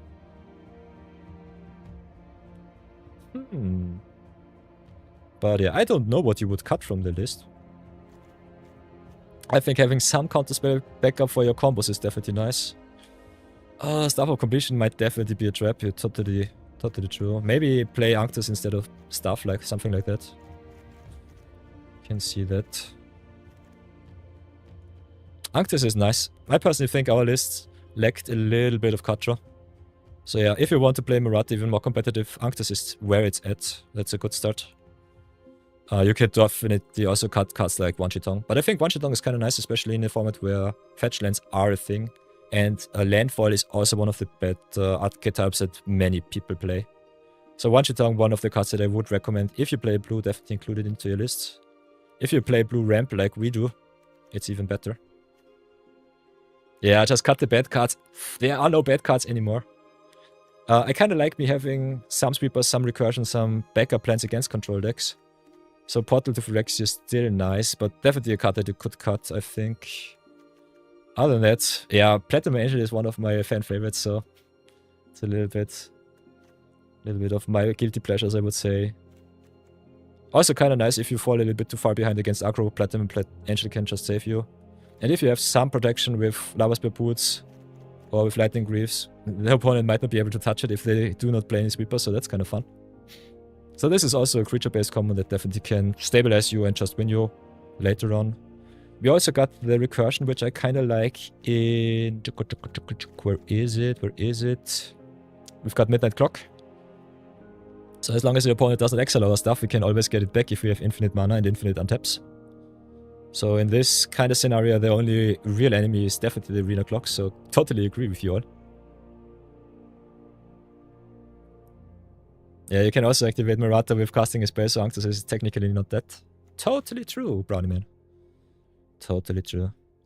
So yeah, everybody, if there are no recommendations for a raid, I will have a look. But yeah, it's 5 PM. I have to drop you off somewhere else. I still have some work to do. Do you want to raid another Brawl channel? Small or big? Do you have some friends that stream right now? We could definitely raid Hammocks once again. That's totally fine. Graham is unfortunately not online right now. Ooh. I could drop you by Amazonian once again. Amy is one of, if not the biggest Brawl streamer, I think, right now. So you can definitely hang out in her chat. Other than that, can also drop you by... Kakyoin is online. Not sure what he's doing right now. Let's have a look. Oh, he's playing some Gyruda combos, so that could be kind of fun. Lessamar is also there. I think I'll drop you by Kakyoin. That could be good. So yeah. Send him a lot of love. Leave him a follow or 2. If you want to support him. Ooh, Hamhawk plays Sea of Thieves right now. That's why. So yeah. Hamhawk plays also a lot of Constructed, which is more competitive slanted with a little bit of a twist. So if you want to follow him, you can definitely give the shout out to Hamhawk42. Otherwise, yeah. Graham does not play too much Magic at the moment. He's a little bit burnt out. So can definitely understand that. Nonetheless, thank you so much for watching, everyone. I will let you all know when I'm online once more. So if you want to have a look at the content we got here into the content section, also our live content where all of our VODs from the streams are. If you want to, stay up to date whenever I'm online, can leave a follow on Twitch. Otherwise, I also got the links on Twitch and on YouTube here for our Discord channel. Just right click or enter the order of your, accept the invite. Maybe send me a DM so that I know who you are. And then enjoy the Magic the Gathering section, so that's a thing of beauty. Can always ask all of your questions in the forum too, so if you have some questions, if I'm not able to answer them, Brownieman, for example, one of our best Brawl players and really good competitive player, so that's a thing. And other than that, thank you so much for watching. I will see you all very soon, and then have fun.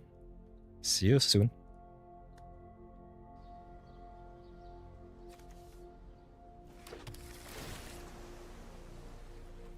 Seems like this game is over. That's fine. Oh? Hello. Hello, Peter Van Sant. Thanks for the raid.